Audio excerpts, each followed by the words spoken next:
He knew that seal better than anyone else in the hall, better than the teacher, better than the head of the Sun House, because for 10,000 years, the same mage had killed him with that seal 600,000 times. And he had found every flaw in it. The darkness shattered like glass. Light struck his eyes. Javon's body jerked backward. He was standing in the arena, the same stone floor with a crack at the left edge, the same smell of chalk and sweat, the same Sun Hyun-jae across from him, his hand raised and a smirk on his face. 3 seconds had passed for everyone around him. For Javon, 10,000 years had passed. He blinked. The sun streamed through the tall windows and warmed his skin. The real sun. He had forgotten that it was warm, forgotten that the air had a scent, forgotten that people had a pulse beating in their necks. Hyun-jae opened his mouth and said that Javon's nerves must have given out since he was standing there frozen. Javon knew that phrase.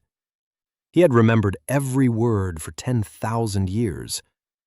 And he felt nothing. No anger, no resentment. He just looked at the 17-year-old boy who thought he was the master of the world. And the only thing he truly felt was hunger.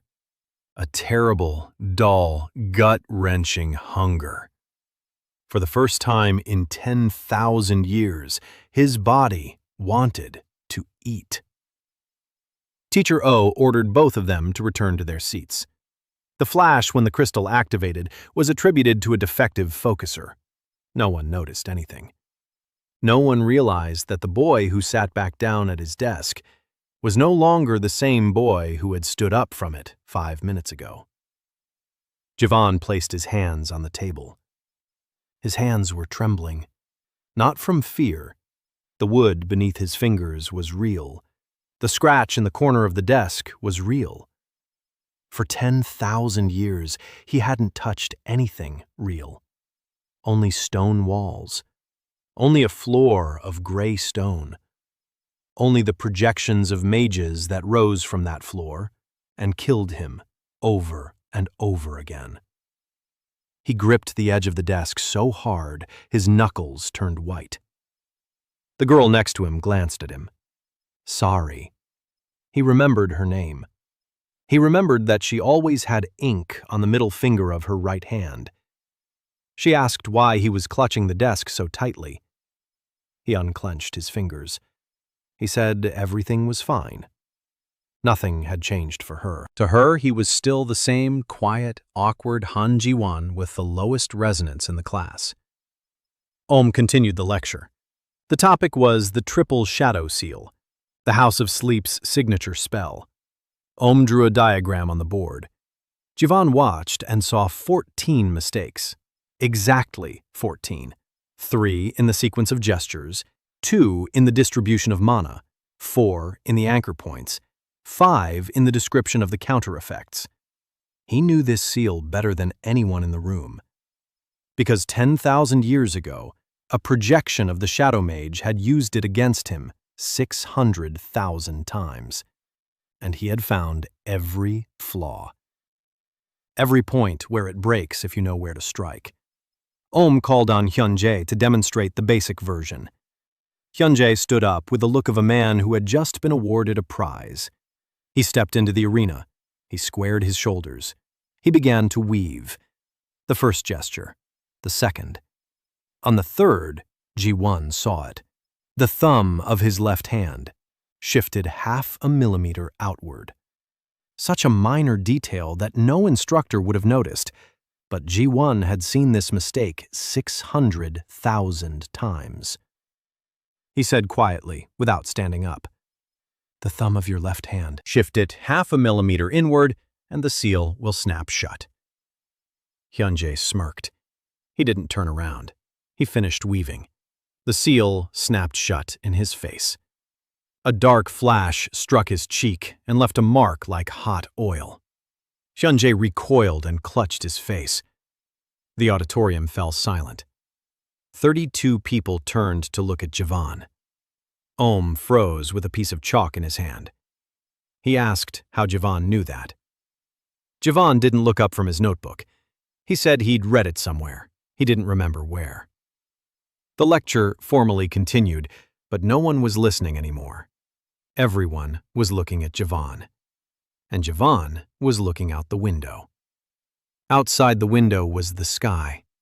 Blue. Real. He had forgotten that the sky could be blue. After the lecture, Hyunjae caught up with him in the hallway. Two others were nearby, Park Chang-soo from the Park family, Yeon Tae-ho from a branch of the Song family, both a head taller. Hyunjae was holding his cheek. The burn had turned red and swollen. He said Javan would regret it, that his family was barely holding on as it was, and a single word from the Song family would be enough to crush them. Javan watched. He saw the vein throbbing in Hyunjae's temple. He saw Chang-soo shift his weight to his right leg, getting ready. Young Tae-ho is left-handed. He practices the School of Shadow but is weaker. 1.5 seconds to activate. Ji-won could have neutralized all three without even standing up. He could have broken every one of their spells with a single word. But he just stood there and listened. Because they were living people. Angry, foolish 17-year-old living people. And after 10,000 years in an empty stone sphere, even someone else's anger felt like a gift. Hyunjae finished his threats. He waited for a reaction. Ji-won said he needed to go to the dining hall. He turned and left. Hyunjae remained standing with his mouth open. In the dining hall, Ji-won took a tray. Rice, kimchi, broth, a piece of fish. He sat down by the wall. He picked up a spoon and couldn't eat. His hand with the spoon hung over the plate. His body remembered the motion. Bring it to his mouth, chew, swallow. But he was shaking.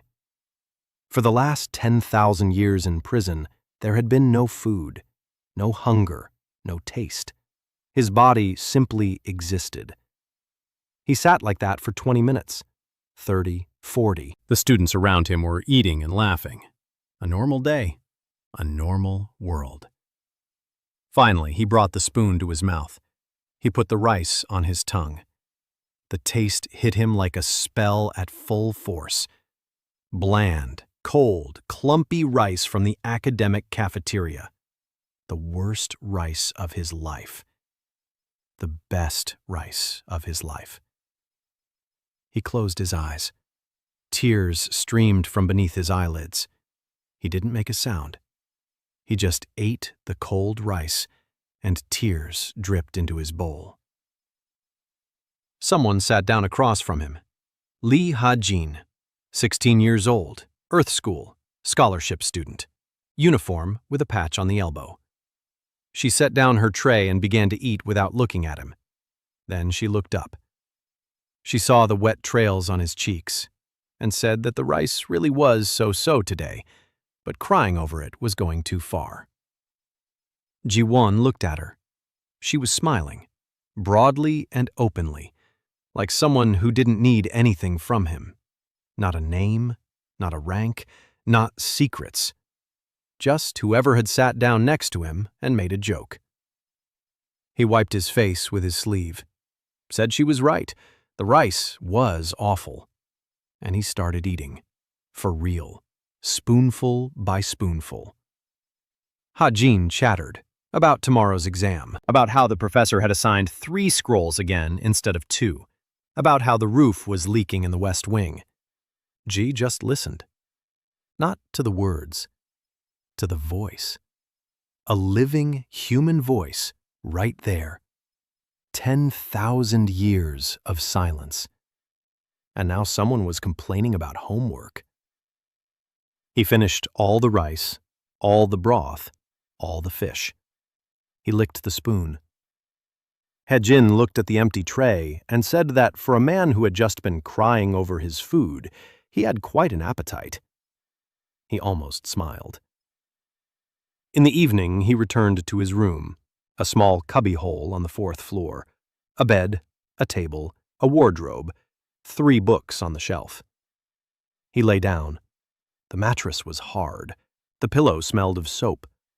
The ceiling was white with a crack in the right corner. The crack looked like a tree branch. Everything was real. The silence outside the window was different. In prison, the silence was dead. Here, someone was talking. A door slammed somewhere. The wind stirred the curtain. A living silence. He tried to fall asleep. He couldn't. His body didn't remember how to do it. 10,000 years without sleep. He lay there staring at the ceiling until dawn. When the first light touched the wall, he got up.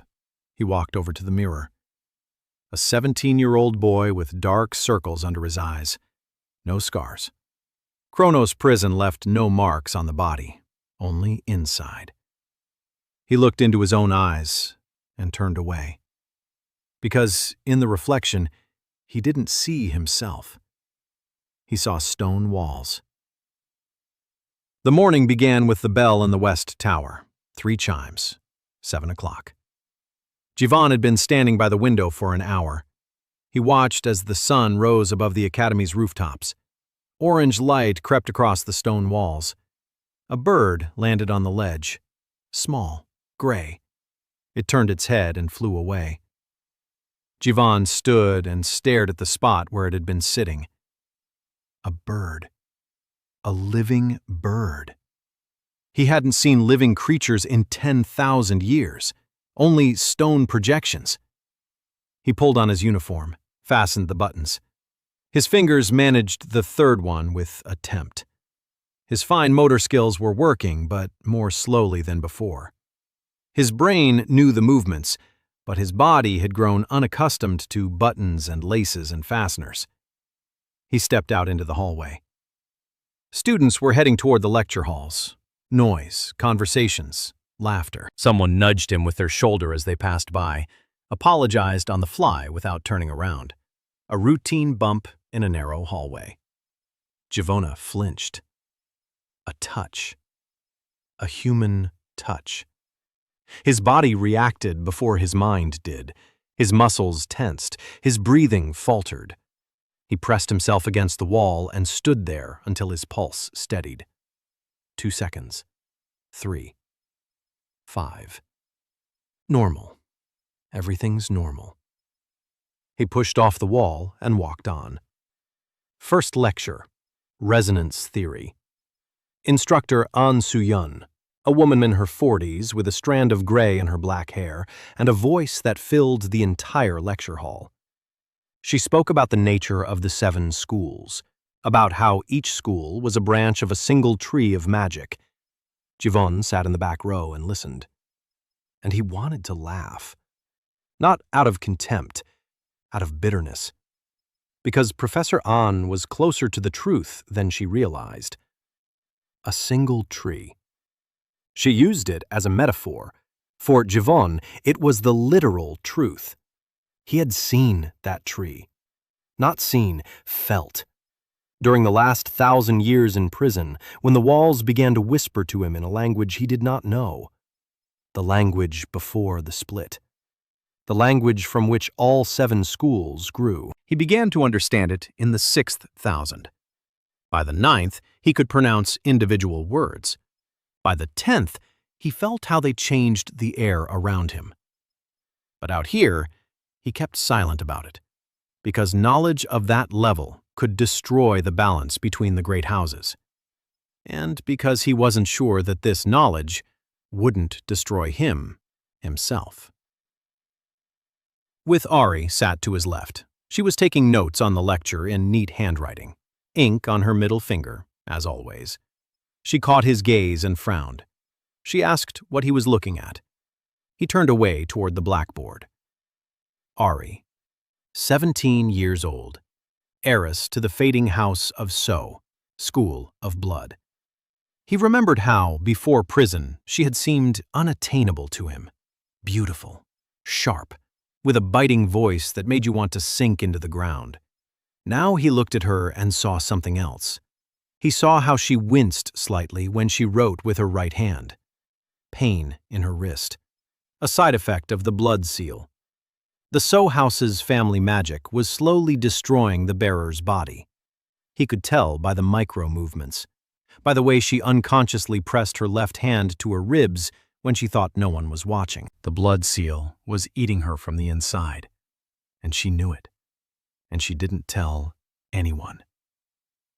After the lecture, he went to the library, not because he needed books. He remembered the contents of most of them. 10,000 years of nothing force you to remember everything he had ever read, every page, every footnote. He went to the library because it was quiet there and smelled of paper, and he could sit without attracting attention.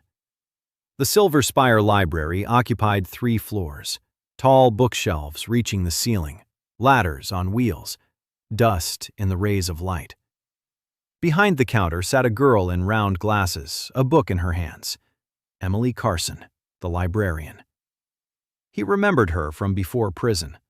A quiet foreigner from the Western continent, always in the library, always with a book. Resonance of light. But she never took part in duels. A researcher. He approached the counter. He asked for access to the ancient languages section. Emily looked up from her book. She looked at him over her glasses. She said the ancient languages section was off limits to sophomores. He needed a professor's permission. He nodded. He asked which books on the history of the 7 schools were available without restrictions. She named 4. He knew all 4 by heart. He asked for a 5th. She was surprised. She said there was no 5th in the general catalog. It was in the archives, but that was closed too. He thanked her and sat down at a table in the far corner. He picked up one of the available books. He opened it to page 214. There was a diagram of mana distribution for casting the Shadow School's basic spells. The diagram was incorrect. Not by much, by 3%. But that 3% was enough for every student studying from this book to lose slightly more mana than necessary with every spell. 3%. That hundreds of students. Decades of instruction. Someone had made a mistake while transcribing it at some point. Or maybe not a mistake. Jivan closed the book. He thought about how many such errors were scattered throughout the Academy's textbooks, and how many of them were accidental. After lunch, there was a combat magic practice session, the training hall, the same arenas. Instructor Om divided the students into pairs for sparring. Jivan hoped he'd be paired with someone quiet. Om paired him against Jung Mina, heiress of the Jung House, School of Thunder. The best duelist in the class. Tall, straight posture, hair tied back in a ponytail, the gaze of someone accustomed to winning. She looked at Jivan as if he were a blank space. She took her stance. Om gave the signal. Mina began to weave, quickly. Her hands moved with honed precision. Thunder School. First gesture, second. Jiwan saw every movement. He saw her swallow before the spell. He saw the micro-tension in her left shoulder. He saw her weight shift to her right leg. Thunder Whip, the standard attack of the House of Chong. Activation time, 1.5 seconds. Vulnerable point at the arc's return. 12 ways to disrupt it. He knew all of this. He could have stopped the spell before it took shape. He could have inserted a counterweave into the third gesture and disrupted the spell. But he didn't. He stood motionless. The whip struck him in the chest, not at full force, training sparring, but enough to knock him back. He fell, back on the floor. It hurt. A 17-year-old body, fragile, unaccustomed to blows from outside the prison. Mina stood with her arm outstretched, looking down at him. Om recorded the result. Victory for Jung Mina. Jiwan got up. He brushed off his uniform, sat back down on the bench. Ari glanced at him. Said he hadn't even tried. He shrugged. Said he didn't see the point. Ari snorted and turned away. But Jiwon noticed something. When Mina returned to her spot, her left hand was trembling slightly. Mana overload. The Thunder Whip had struck harder than necessary for training, and the recoil had gone into her arm. She was hiding the tremor by pressing her hand against her thigh. Jiwon remembered. That evening, he lay on his bed and stared at the ceiling. A crack in the right corner. A tree branch. His body ached from Mina's blow. His ribs, his back. Normal pain. Human. He closed his eyes, tried to fall asleep. Beyond his eyelids was darkness. Ordinary darkness. Not a stone sphere, not an endless void. Just closed eyes. He lay there for an hour. 2. Then he got up, went out into the hallway. He walked through the sleeping academy to the training hall on the first floor. The hall was empty. Moonlight streamed through the tall windows onto the stone floor. He stood in the center of the arena. He raised his hand. He tried to cast the simplest spell of the School of Shadow. Shadow Step. Basic movement. 3 gestures. He knew them perfectly. He remembered every millimeter of every movement. His hands moved. The first gesture. Mana flowed. Thin. Weak. His reserves were the same as they had been before prison. Almost 0. The lowest in the class. Second gesture. His body couldn't keep up with his mind. His brain gave the command, but his muscles reacted with a delay. He knew his finger should be 2 millimeters to the left, but his body placed it 4. Third gesture. The spell took shape. Crooked. Weak. But it took shape. He performed the shadow step. He moved half a meter to the right. A normal mage would have moved 3 meters. He didn't have enough mana for 3 meters. He had enough for half a meter. But he moved half a meter with perfect precision. Not a drop of wasted mana. Not a single gram lost. He repeated it. And again. And again. Each time calibrating his body to what his mind knew. 40 minutes.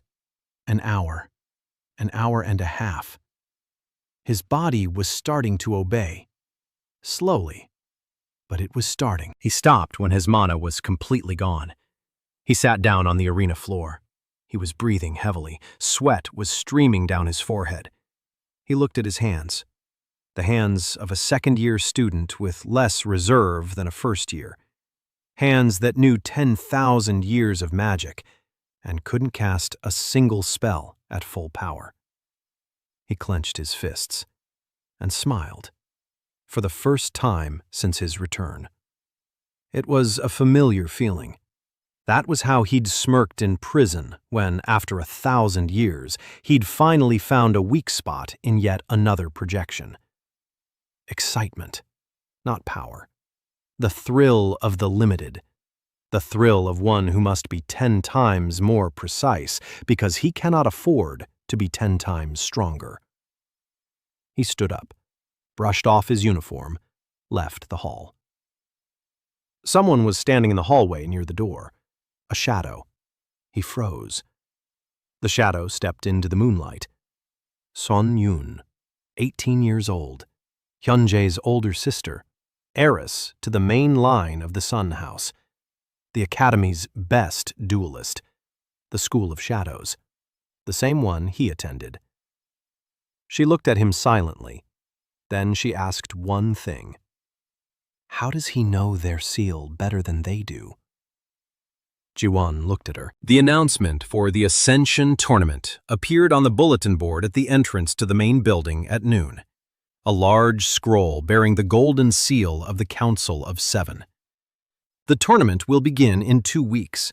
Participation is mandatory for all students in their second year and above. Format: 1-on-1 duels, 6 rounds. The winners of each round advance. The finalist receives the title of Ascendant and the right to represent the Academy before the Council of Seven. Students crowded around the board. Noise, discussions. Who is stronger? Who will win? Bets. Chon Mina's name was mentioned most often. Heiress of the House of Chon, School of Thunder, the favorite. Then Son Yoon, a senior, School of Shadow, the reigning champion of the academic sparring tournament. Han Ji-won's name wasn't mentioned even once. His resonance was too low, his sparring matches too unremarkable. He was a piece of furniture, a quiet weakling from the back row. Ari stood at the blackboard and read the rules. Ji-won approached, stood beside her, read the scroll. 6 rounds. First round, draw. Then, based on results. Standard rules, no lethal spells. Safety barrier in the arena, judged by a panel of instructors. He read it again. Safety barrier. A standard shield woven from spells of the schools of light and earth. 12 key points. He could have walked right through that barrier without breaking a sweat. He knew every node, every weakness, every way to bypass it. But he wasn't going to walk through the barrier. He was going to lose. Not exactly. Get far enough to show the bare minimum, to protect himself from the status of a weakling who could be bullied with impunity, but not far enough to attract serious attention. The 3rd round. Maybe the 4th. No further. The Council of 7 was watching the tournament. If he showed too many questions, there would be more than he was prepared to answer. The problem arose that very evening. Ji-won was walking down the East Wing corridor toward the dorm when 4 people emerged from a side passage. Hyun-jae, Park Chung-soo, Yeon Tae-ho, and a 4th guy Javan didn't know, a big guy from the School of Earth, judging by his uniform. They blocked the hallway. Hyun-jae looked worse than he had yesterday. The burn on his cheek had darkened. There was a bruise under his right eye. Someone had hit him, not at the academy, at home. Ji-won realized it instantly. Hyun-jae had gone home. He'd told them what had happened in class. Someone at the songhouse hadn't appreciated the fact that the heir had been publicly humiliated by a second-year student with 0 resonance. The heir was punished, not Ji-won. Hyun-jae. For weakness. Now Hyun-jae stood in the hallway with anger that was only half directed at Ji-won. The other half was directed inward, at himself, at his own shame. Ji-won could see it all in his eyes. 10,000 years of reading people. Hyun-jae said he was challenging him to an unofficial duel right here, right now, without teachers, without barriers. His voice trembled, not from confidence, from desperation. Ji-won looked at him. 4 against 1, in a narrow hallway, without witnesses. Chan-soo had already taken up position on the right, formula at the ready, Tae-ho on the left, the 4th behind him, Hyun-jae in the center. Ji-won calculated it all in half a second. Chung-soo would strike first. School of Flame, fire arrow. Activation time, 2 seconds. Vulnerability on the exhale between the first and second gestures. Tae-ho next. Shadow loop, basic hold. Vulnerability at the point where he's anchored to the ground. 4th, Earth Fist. Slow but powerful. 3 seconds to activate. Window at the 2-second mark when his weight shifts to his left leg. Hyun-jae in the finale. Triple Shadow Seal. The very same one. With all the same mistakes. 4 spells, 4 weak points, 4 ways to neutralize them. One problem. Javan won't have enough mana. 4 counterweaves in a row. His reserves will run out after the 2nd, maybe after the 3rd if he's as economical as possible. He won't make it to the 4th. So a different approach is needed. He looked at Hyun-jae. He said he didn't want to fight. Hyun-jae said he wasn't being asked. Chung-soo began to weave. Ji-won saw the first gesture. Fire arrow, just as he thought. He didn't counter. Instead, he made a single move. A step to the right. Small, precise. Half a step. The arrow flew past and struck the corridor wall. The stone cracked. Chan-soo cursed. Taeho activated Shadow Loop. Jiwon saw the anchor point, on the floor, 30 centimeters from his left foot. He shifted his foot 20 centimeters. The loop closed on empty space. Taeho didn't understand what had happened. The fourth guy started Earth Fist. Slowly. 3 seconds, Jiwon counted. On the second second, the guy shifted his weight to his left leg. Textbook. Jiwon could have knocked him down, but instead he simply said, left leg. Weight back. The guy flinched in surprise, lost his concentration. The spell crumbled. 3 missed. Only Hyunjae remained. He stood with his arms raised, ready to begin the triple seal. Jiwon looked at him. Quietly, calmly, like a stone gazing at water. Hyunjae didn't move. A second. 2. 3. 5. His hands began to tremble, not from overexertion, from fear. Because Jiwon stood before him without a single drop of mana on his shield, without a single spell in his hands, and looked him in the eyes. And in those eyes was something that prevented Hyunjae from beginning to weave. Something ancient, something patient, something that had seen his triple seal so many times that it had ceased to be a spell and had become merely a set of movements. Hyunjae lowered his hands. He cursed. He turned around. He left. The 3 followed him. Jiwon was left alone in the hallway. The wall to his right was smoldering from Chansu's fire arrow. He looked at his hands. They weren't shaking. Good. He went to the dormitory. Jiwon spent the next 10 days leading up to the tournament in quiet preparation. Lectures in the morning, the library in the afternoon, the dining hall with Haejin in the evening, training in the empty hall at night. He didn't try to increase his mana reserve. It was useless. The reserve is determined by resonance, and resonance is innate. His resonance was, and would remain, nearly 0. Instead, he worked on precision. Every gesture honed to the micron. Every spell cast with the bare minimum of mana. Shadow Step, 0.5 meter, but perfect. Shadow Veil, not complete invisibility, a slight blurring of the outline, but for 0.5 second, enough for the opponent to lose focus. Counterweaving, the most important thing. A single note inserted into an enemy's formula, like a grain of sand in a mechanism. He practiced this for hours on imaginary opponents, recalling every projection from prison, every spell from every school, every weak point. A library of mistakes, his only weapon. Emily noticed he came every day. She started leaving a glass of water in his usual spot. No comments, just a glass of water on the edge of the table. He noticed on the 3rd day, looked at the glass, looked at Emily behind the counter. She was reading a book. She didn't look up. He picked up the glass, drank it. The water was room temperature. Perfect. He put the empty glass back in its place. The next day, the glass was there again, and the next. A little ritual. He didn't know why she was doing it, maybe out of politeness, maybe because she'd noticed he was forgetting to drink, maybe because librarians notice everything. One evening, he stayed later than usual. Emily was gathering books from the return shelf. He stood up to leave and saw a book on her desk, not from the catalog. Old, worn, a dark leather cover.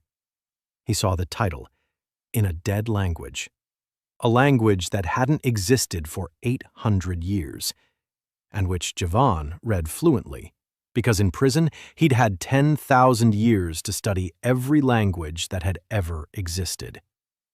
He stopped, looked at the book. He looked at Emily. She caught his gaze, quickly closed the book, hid it under the counter. Her movements were sharp, nervous.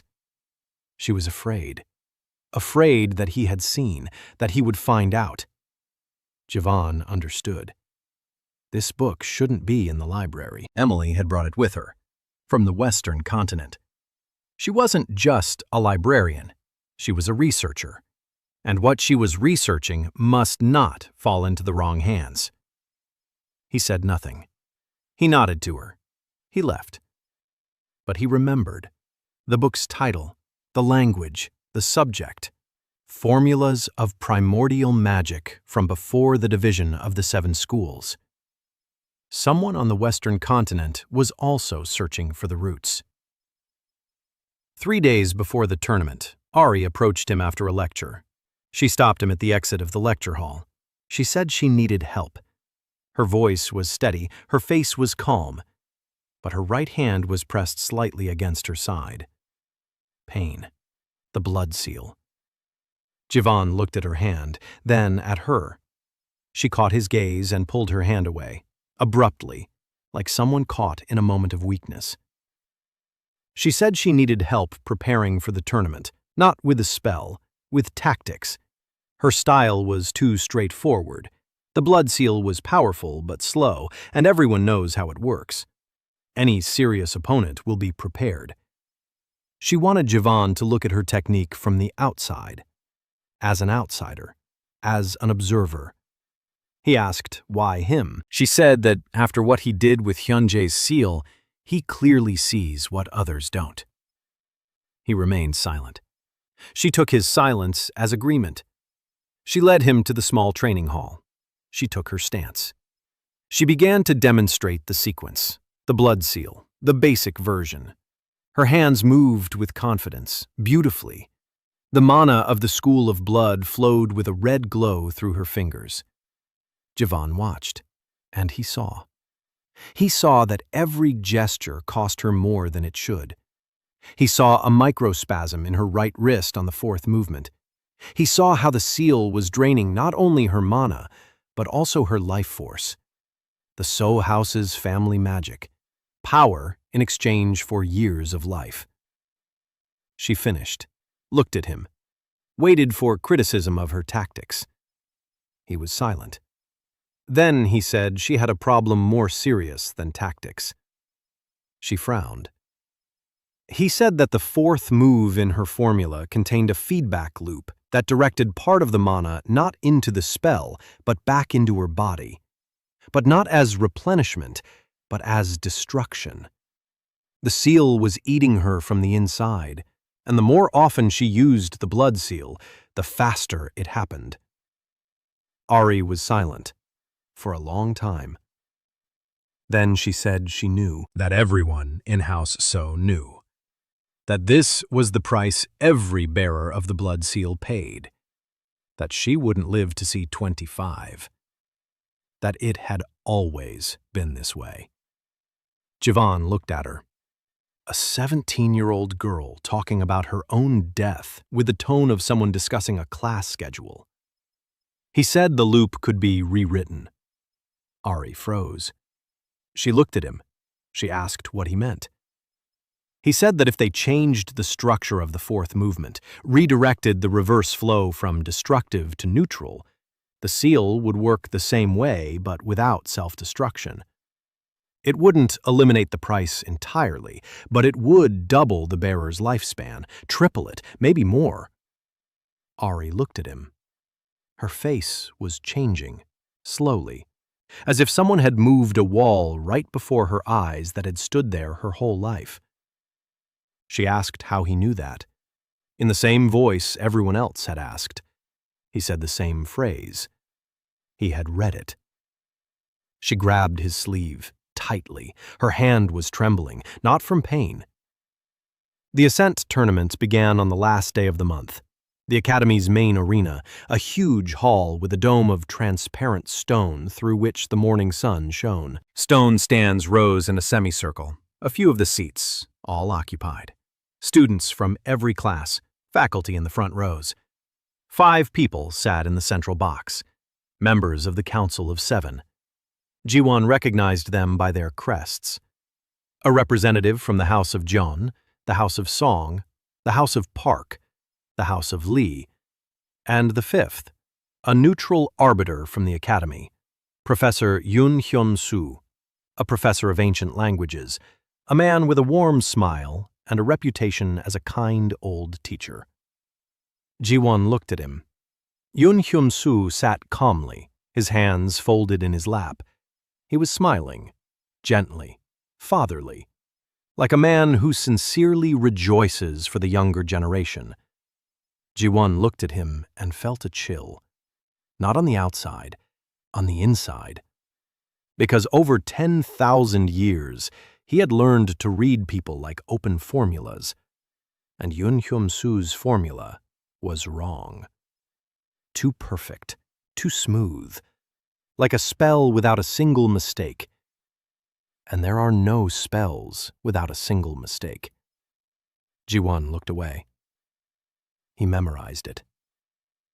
Then, first round, 32 pairs. The draw. Ji-won's name lit up on the scoreboard opposite Kang Do-nu's, a third-year student from a side branch of the Lee House, Earth School.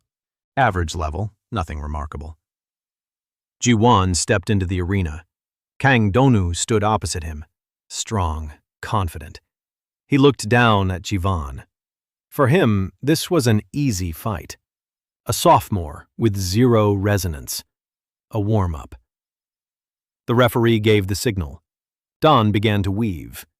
Earth shield, standard defensive stance. Then a transition to stone fist. Attack. 3 seconds. Ji-won stood. He waited. He watched his opponent's hands. He saw every gesture, every breath, every muscle tension. Stone fist. A point of vulnerability in the transition between shield and attack. Half a second when both spells are incomplete and the mage is open. Don began the transition. Ji-won moved. A single movement, a small counterweave. Literally a drop of mana, a shadow, tiny, imperceptible. He wove it into Don's mana stream at the moment of transition. Stonefist wavered. The structure faltered. The spell didn't shatter, it just became crooked. The blow veered half a meter to the right and slammed into the arena barrier. Don was thrown off balance. He tried to regroup. Ji-won waited again. Don launched his second attack. Earth spikes, from the floor. Faster than the stone fist, but earth spikes have a weak spot at the point where they anchor to the surface. You have to stand on solid ground. The arena is made of stone. Stone is earth. But if there's a crack in the stone, the anchor weakens. Ji-won shifted a step to the left. He stood right on the crack in the arena floor. That very one, the one he'd noticed on the first day. Spikes began to grow out of the floor and froze, unable to pierce the crack. They crumbled. Do-nu stood with his mouth agape. He didn't understand what had happened. Ji-won stood on the crack and looked at him, patiently. Don gathered himself. He tried a third attack. Earth armor, full body coverage with stone armor. Powerful, imposing. Useless, though, knowing that the armor leaves the joints exposed. Elbows, knees, neck. Too many for full coverage. Ji-won cast a counterweave, a drop of shadow onto the area of Don's left elbow. The armor cracked in that spot. A thin crack ran across the stone. Don felt it, tried to patch it up. While he was patching his left elbow, Ji-won cast a second drop, on the right knee. The armor cracked again. Do-nu began to panic. He cast mana to repair it. He was spending 10 times more than necessary. Ji-won just stood there and waited. After 40 seconds, Do-nu was exhausted. The armor crumbled. He stood there, breathing heavily. No mana, no protection. Ji-won raised his hand. The referee looked. Ji-won said his opponent was exhausted, and it was dangerous to continue. The referee agreed. Victory for Han Ji-won. The stands reacted listlessly. From the sidelines, the fight looked boring. 2 unremarkable students. One stood there doing nothing. The other, for some reason, kept missing. Nothing interesting. No one noticed the counterweave. No one understood what had happened, except for two people. Professor O sat in the front row, tapping his fingers slowly on his knee. He had noticed something. And in the central box, Professor Yoon Hyun-soo was no longer smiling. The second round was in 3 hours. The opponent, Im So-hyun, 4th year, School of Ice. More serious than Donu, faster, more aggressive, ice chain from the very first second, then thorn, then wall. 3 spells in a row. Ice School, a vulnerable moment during crystallization. Between the liquid state of mana and solid ice, there is a moment when the structure is still soft. Half a second, maybe less. Javan waited. The first chain. He dodged. A step to the right. The chain passed by. Spike. He shifted half a step. The spike slammed into the floor next to his foot. Close. Too close. His body couldn't keep up with his mind.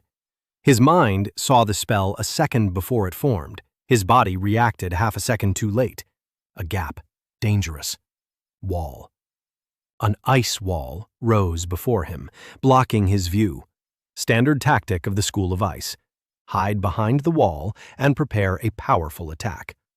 So-hyun was weaving something serious behind the wall. Ji-won felt the flow of mana.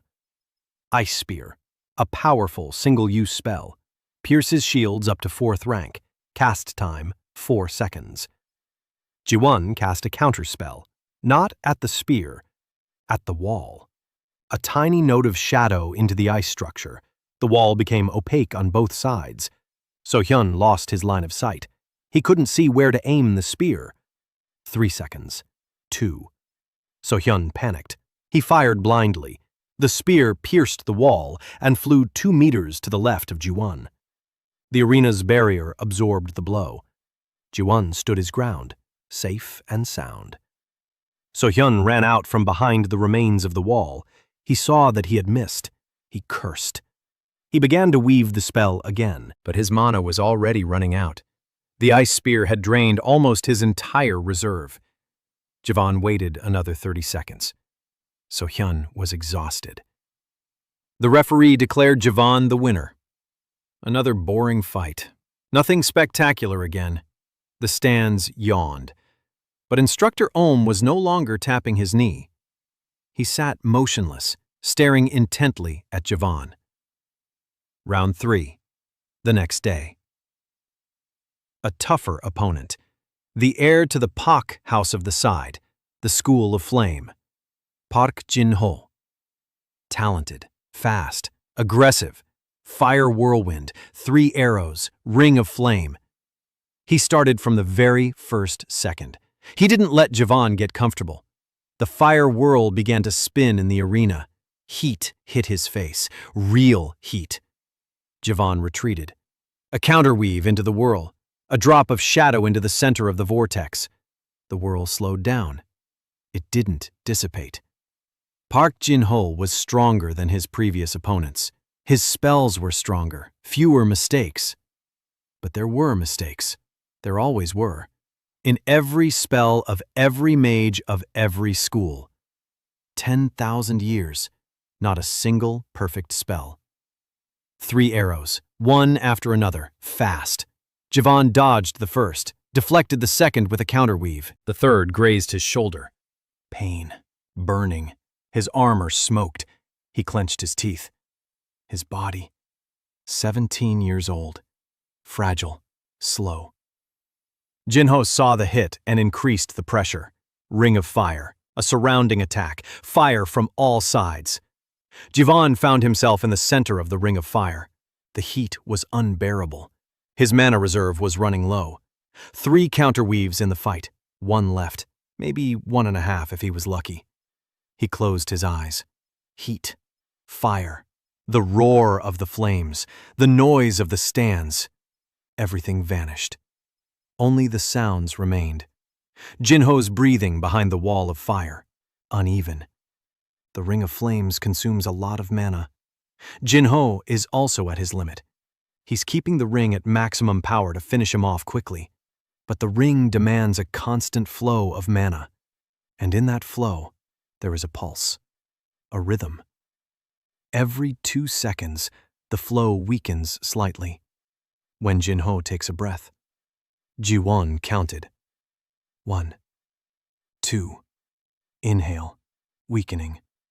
He opened his eyes, waiting for the next cycle. 1, 2, inhale. At the moment of the weakening, he poured his last drop of mana into a counterweave, not into the ring as a whole, into a single point. The one where the pulse interrupted. A shadow slipped into the fire like a needle into fabric. The ring tore open in one spot, a small gap, 0.5 meter. Enough. Javan stepped into the gap. A flame licked his side. The robe caught fire on his right sleeve. He stepped out of the ring. Jinho stood before him, eyes wide. He hadn't expected this. No one had ever passed through the Pak family's ring of fire. Javan smothered the sleeve with his palm. He looked at Jinho. He was at his limit. His mana was almost gone. One more spell, at most. Javan raised a finger. 1. He pointed at Jinho's chest. He said that if Jinho cast the next spell, the backlash would burn his mana channels. He had too little left, and his body wouldn't hold out. Jinho froze. He looked at his hands. His hands were trembling. He felt that Ji-won was right. His body was already burning from the inside due to overexertion. He lowered his hands. The referee declared Han Ji-won the winner. Silence in the stands. Then whispers. Quiet, growing whispers. A sophomore with 0 resonance had made it through 3 rounds. How? No one had seen his spells.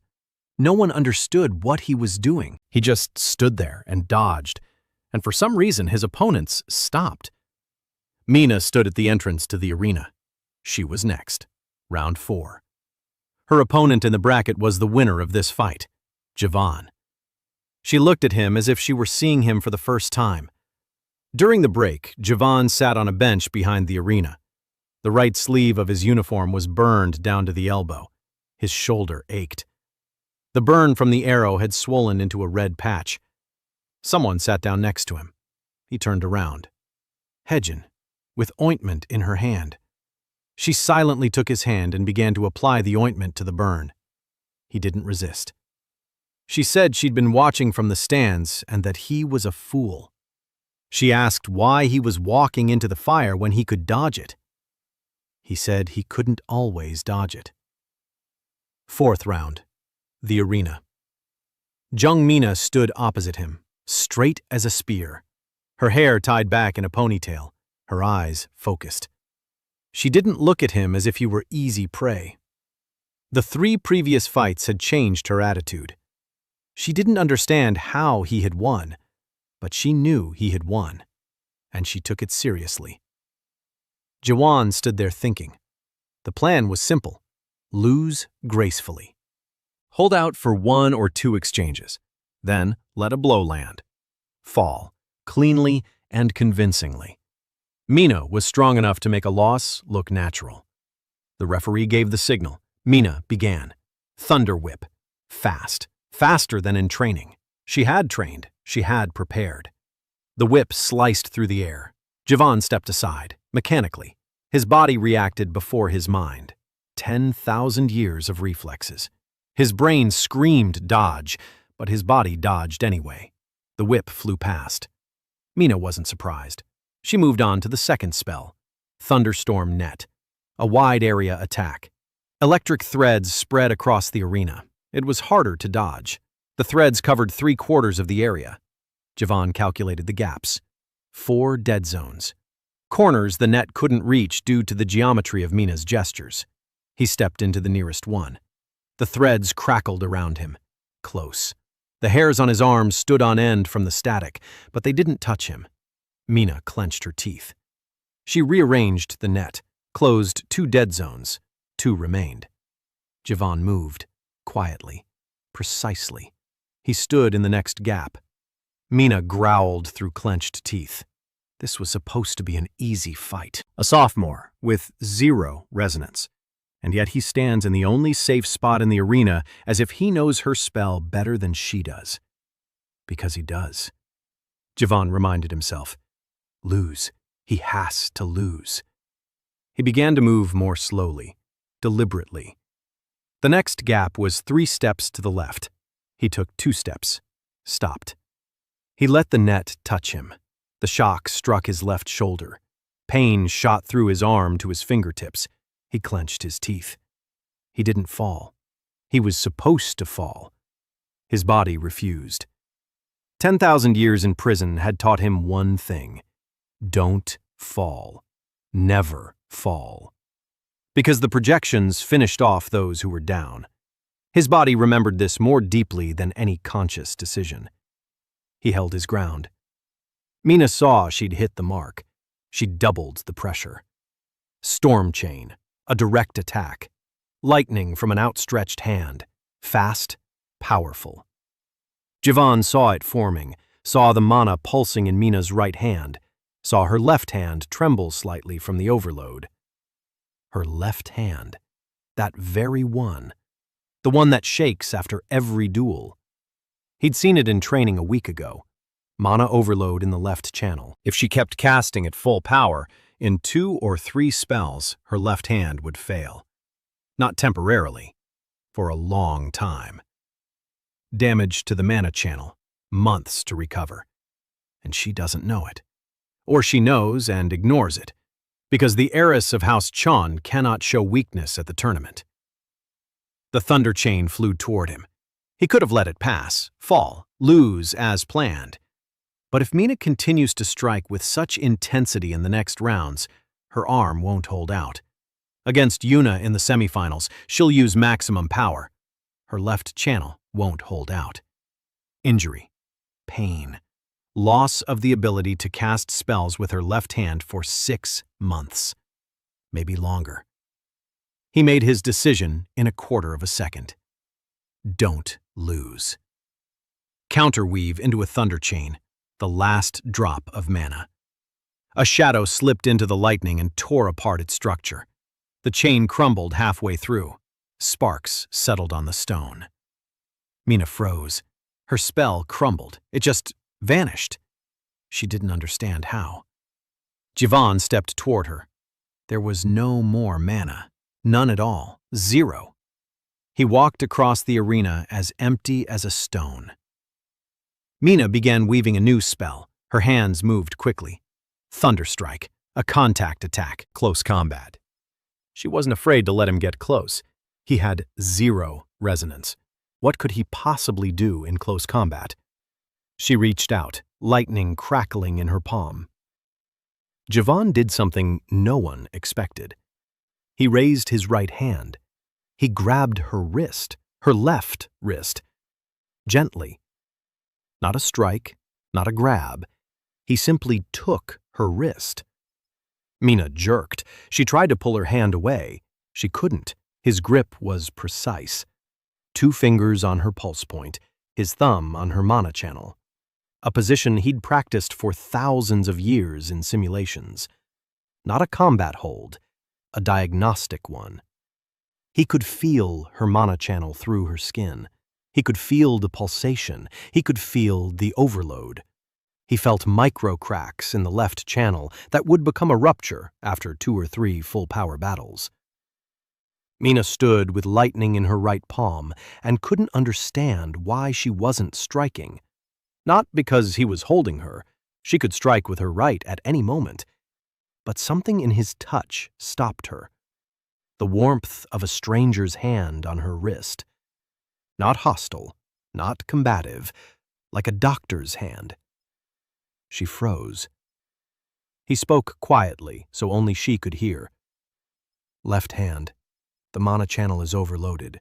2 more fights at full power and it will rupture. You need to reduce the load on the left.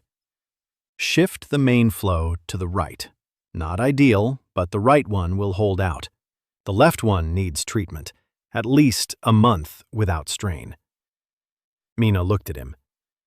The lightning on her right palm was slowly fading. Not because he had done anything, because she had stopped feeding it.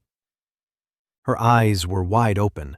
She heard every word, and she knew he was right. Because her left hand had been hurting for 3 months, and she hadn't told anyone. Jiwon let go of her wrist. He took a step back, raised his hands, palms open. "I surrender." He looked at the referee. He said he refused to continue. His mana was at 0. The fight was over. The referee declared Jeonmina the winner. The stands roared. The spectators were satisfied. The Academy's gold standard had advanced. It all made sense. It was all right.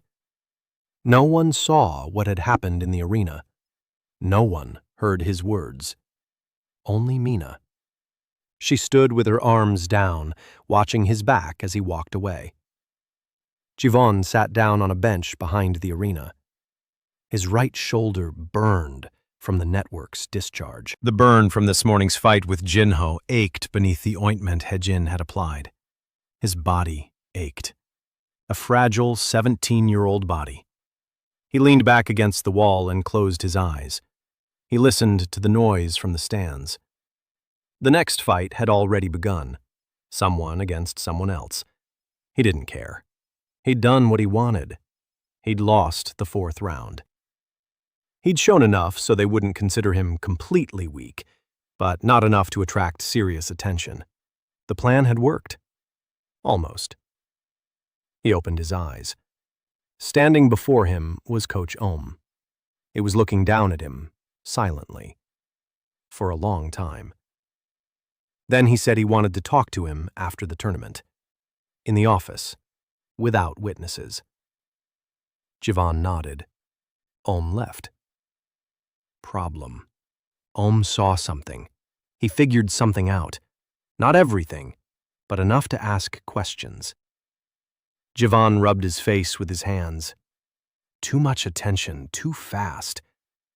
He stepped out of the arena into the hallway. Mina was standing there, waiting, arms crossed over her chest, a stony face. She walked up to him. She stood close. She asked what had happened in the arena. He said she had won. She said that wasn't the point. She asked how he knew about her left hand. He said he'd seen it tremble after practice. She clenched her teeth. She asked why he'd told her. He replied that it was because Yuna would be in the semifinals, and Yuna hits harder than all her previous opponents. If Mina went up against her at full strength, her left arm wouldn't hold up, and the consequences would be serious. Mina listened. Her expression didn't soften. She said she hadn't asked for his concern, that she was the heir to the House of Jung and decided for herself how much to spend and what to risk. He nodded. He said it was her right. He turned and walked down the hallway. She stood there watching his back. Then she looked at her left hand. She clenched and unclenched her fist. Pain. A dull, familiar pain she had been ignoring for 3 months. She pressed her hand against her thigh. She stood there for a moment. Then she left. That evening, Jiwon sat in the library. Before him lay 6 sheets of paper covered in small handwriting. The formula for the blood seal of House So. He had been studying it for 4 days now. This formula was 800 years old. 20 generations of bearers. Each died young. Each knew they would die. And not a single one could change the formula because it was embedded at the level of ancestral blood. To change the formula meant to change the very structure of the So House's magic. Any mage of the School of Blood would see in the formula simply a perfect construction. No mistakes, no excess. The pure work of ancient masters. Jiwon saw something else. He saw that the formula had not been created with a mistake. The mistake had been built in intentionally. Whoever had created the blood seal 800 years ago with a built-in life limiter. Not by accident. on purpose. The feedback loop in the fourth movement was not a bug, but a feature. Someone wanted the seal's bearers to live short lives. The question was why. He didn't know the answer, but he knew how to remove the loop. He needed to weave an element from another school into the fourth movement. Not blood. Shadow. His school. A tiny counterweave knot that would redirect the feedback from destructive to neutral. Small, almost imperceptible. But for that, he needed someone who mastered both blood and shadow at the same time. That doesn't happen. There's only one resonance per person. But Javon wasn't going to cast this spell himself. He was going to teach Ari to weave a shadow knot into her formula so that her own blood mana would accept it as its own. It was possible, in theory. In practice, no one had ever tried it. Because to do that, one had to know both schools at a level no mage in history had ever reached. Javon knew both. And 5 more. 10,000 years. Emily walked over to his table. She set down a glass of water. She looked at the spread-out sheets. She frowned. She recognized the symbols, the blood seal formula. She was a researcher. She knew what it was. She asked why he needed it. He said he was helping a friend. Emily looked at him for a long time. Then she sat down across from him, quietly. She asked if he knew that the formula for the blood seal contained elements not found in the modern classification of the 7 schools. He looked up. He looked at her. She knew. Not everything, but something. She wasn't just a librarian.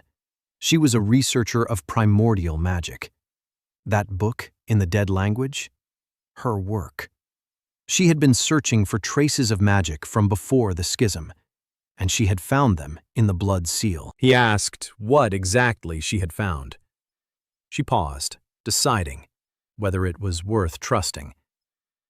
Then she said that at the base of the formula there was a symbol that belonged neither to the school of blood nor to any of the other 7, a symbol older than the 7 schools. She didn't know what it meant. She only knew it was there. Javon looked at her. Round glasses, quiet eyes, hands that remembered 15,000 volumes. She sat before him and shared a secret that could destroy her career and her mission and everything she had come from the Western continent for. Because he was deciphering the blood seal formula in the library, and she couldn't walk past it. He nodded, said he knew that symbol. She flinched, asked where from. He reached for the paper, took a quill, drew the symbol. Not the one from the formula, another one, similar, from the same language. The language before the split, the original one. He drew it without thinking, as if he were writing in his native language, because for him, that was his native language. 10,000 years, the prison walls had whispered to him in that language for the last 1,000. He had learned it as one learns to breathe. Emily looked at the symbol. Her hands were trembling. She recognized the language, not the symbol, the language, the style of writing, the manner of the lines. She had studied it for years, from scraps, from fragments, from faded traces in ancient books, and now, sitting before her, was a 17-year-old sophomore who had just written in this language as easily as she takes lecture notes. She looked up, looked at him, asked in the voice one uses when afraid of the answer, who he was. Javon looked at her, looked at the symbol on the paper, looked at the 100 of water she brought him every day, at the glasses she adjusted when she was nervous, at her fingers stained with ink from old books. Alive, real, a person searching for the same thing he was searching for. Roots, the beginning, the language before the split. He said he would explain, but not here and not now. He said she needed to trust him a little longer. She looked at him, nodded, slowly, stood up. She returned behind the counter. Her hands were still trembling. She opened her book in the dead language. She didn't read. She just held it open and stared at the page. Javon returned to the blood seal formula. Now he saw what Emily had shown him. An ancient symbol at the base. Not an element of the school of blood. An element of primordial magic. The blood seal was not created by the masters of House So. It was created by someone who knew the language before the schism. Someone who lived before the 7 schools. And that someone had built a life limiter into the formula. Intentionally. Why? He didn't know, but he knew that this changed everything. The blood seal was not just family magic. It was a fragment of primordial magic, like the nameless ones, like the language within the prison walls, like the symbol he had just drawn. Everything was connected, and someone 1,000 years ago knew about this connection. Late at night, the dormitory. Javon lay on his bed. He wasn't sleeping, he was staring at the ceiling. A crack in the right corner. A tree branch. His body ached. Burns, bruises, Mina's blast in his shoulder. Normal human pain. He thought about Mina, about how she stood in the hallway and said she hadn't asked for his concern, about how she pressed her left hand to her hip, about how she clenched and unclenched her fist, testing the pain. He thought about Ari, about the ink stain on her middle finger, about the blood seal that was eating her from the inside, about how she grabbed his sleeve and trembled. He thought about Hagen, about the ointment on his burn, about how she called him a fool, about how she sat next to him in the library and quietly cursed the formula. He thought about Emily, about the glass of water every day, about her trembling hands when she saw the symbol, about the book in a dead language. He thought about Yuna, about how she stood in the moonlight and asked how he knew their seal, about how she left silently, like a shadow. 5 people. 5 living, real people. In 10,000 years, he had forgotten what that felt like. Professor Ohm was waiting for him in his office on the 3rd floor of the East Wing. A small room. The desk was piled high with scrolls. Bookshelves reached the ceiling. The window looked out onto the courtyard. Morning light. Ohm sat at the desk and looked at Javon like a man trying to read an inscription in an unfamiliar language. For a long time. Intently. Then he said he had watched the recordings of all 4 of Javon's fights at the tournament. Each fight 3 times, and he couldn't make sense of what he was seeing. Javon remained silent. Ohm continued. He said that in the first fight, Javon had used a Shadow School counterweave against an Earth School spell. In the second, against an Ice School spell. In the third, against a Fire School spell. A shadow counterweave shouldn't work against other schools. That's a basic rule of magic. Shadow counters light. Shadow doesn't earth, ice, or fire. But with Javon, it does. Ohm wanted to know how. Javon looked at the teacher. He saw the wrinkles around his eyes. He saw the gray hair at his temples. He saw hands accustomed to chalk and pen. A man who has been teaching magic for 30 years and is seeing for the first time something that doesn't fit in the textbook. Javon could have lied, said that it was a peculiarity of his resonance, a rare mutation. Ohm wouldn't have believed it, but he wouldn't have been able to verify it. He could have kept quiet. But Ohm was one of those teachers who never backed down. He would dig deeper. He would review the records over and over. He would ask questions of other teachers. Sooner or later, it would reach the Council of 7. Better to control the information than let it spread. Javon told a half-truth. He said that counterweaving works not against the school, but against the structure of the spell. Any spell from any school is a set of elements. A gesture, a breath, a flow of mana, an anchor point. If you find a weak element and insert an interference into it, the spell falls apart. It doesn't matter which school. Om listened. His fingers stopped tapping on the table. He asked how Jivan knew the weak elements of spells from other schools. He's a sophomore, School of Shadow. How could he know the structure of earth armor or an ice spear? Jivan said he'd observed a lot. Om didn't believe him, but he didn't press the issue. Instead, he asked another question. He asked what Jivan had been doing that evening when he disappeared in the arena. 3 seconds of emptiness. A flash of the focusing crystal. An empty space. Then Jivan again. What happened during those 3 seconds? Jivan looked him in the eyes, said he didn't remember. Om looked at him for another 10 seconds. Then he nodded, said Jivan could go. But he added one thing. Said that the Council of Seven had requested a list of students who had shown unusual results in the tournament. Jivan's name was on that list. Jivan nodded. He walked out. In the hallway, he leaned against the wall. He closed his eyes. The Council of Seven, already. Too fast. 3 rounds.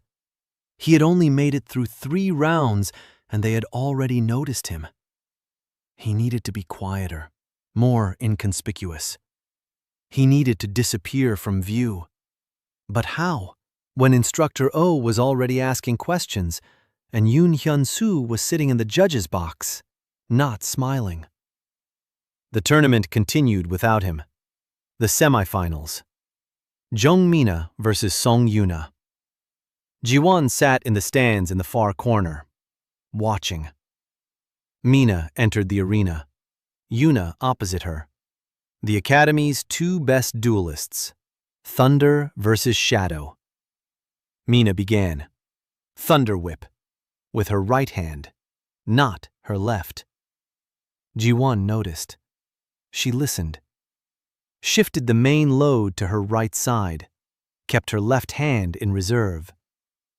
Yuna moved like a shadow, literally. Her shadow step was 3 times longer and 10 times faster than Jiwon's. She vanished and reappeared. Mina struck at empty space. Yuna counterattacked. Shadow blades, thin black streaks slicing through the air without a sound. Mina raised a storm shield. With her right hand, she held it. Yuna pressed on.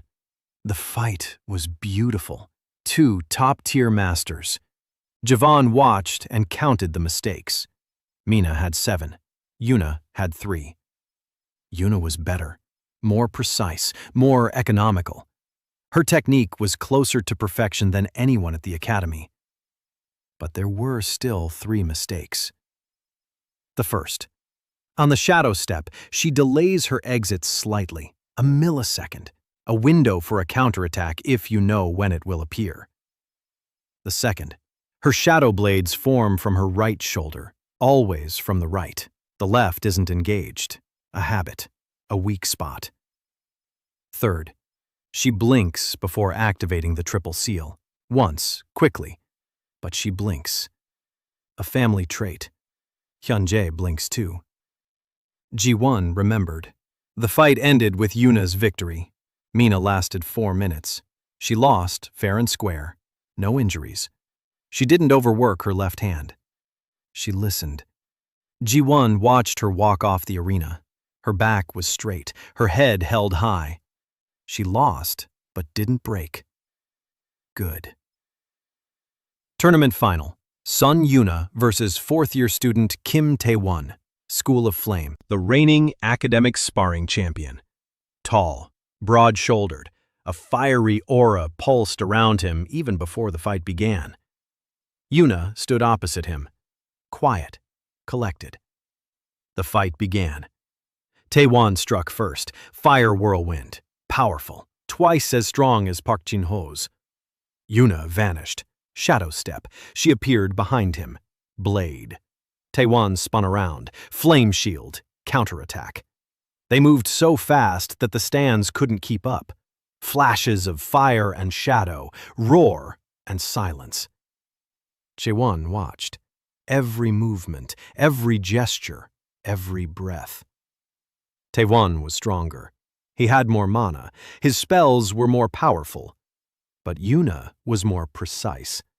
And Taewon made mistakes, many of them. 11 in the first 2 minutes. He was using 3 times more mana than necessary. Impressive, but wasteful. A classic problem of the School of Fire. Power for power's sake. Yuna waited, patiently, just as Jivon had waited in the arena. She let his attacks get close, dodged at the last moment, conserved her energy. By the 3rd minute, Taewon was running out of steam. By the 4th, his movements had slowed. By the 5th, Yuna struck. Triple Shadow Seal. 3 layers of dark mana closed in around Taewon. He tried to break free. Blazing explosion. The seal held. He struck again. The seal wavered, but held. A 3rd strike. His mana ran out. The seal closed. Taewon fell to one knee. The referee stopped the fight. Sun Yuna's victory. The title of Rising Star. The stands rose to their feet. Applause. Yuna stood in the arena. Her face was calm, not a trace of joy. She looked at the stands, to the far corner, at Jivon. Their eyes met.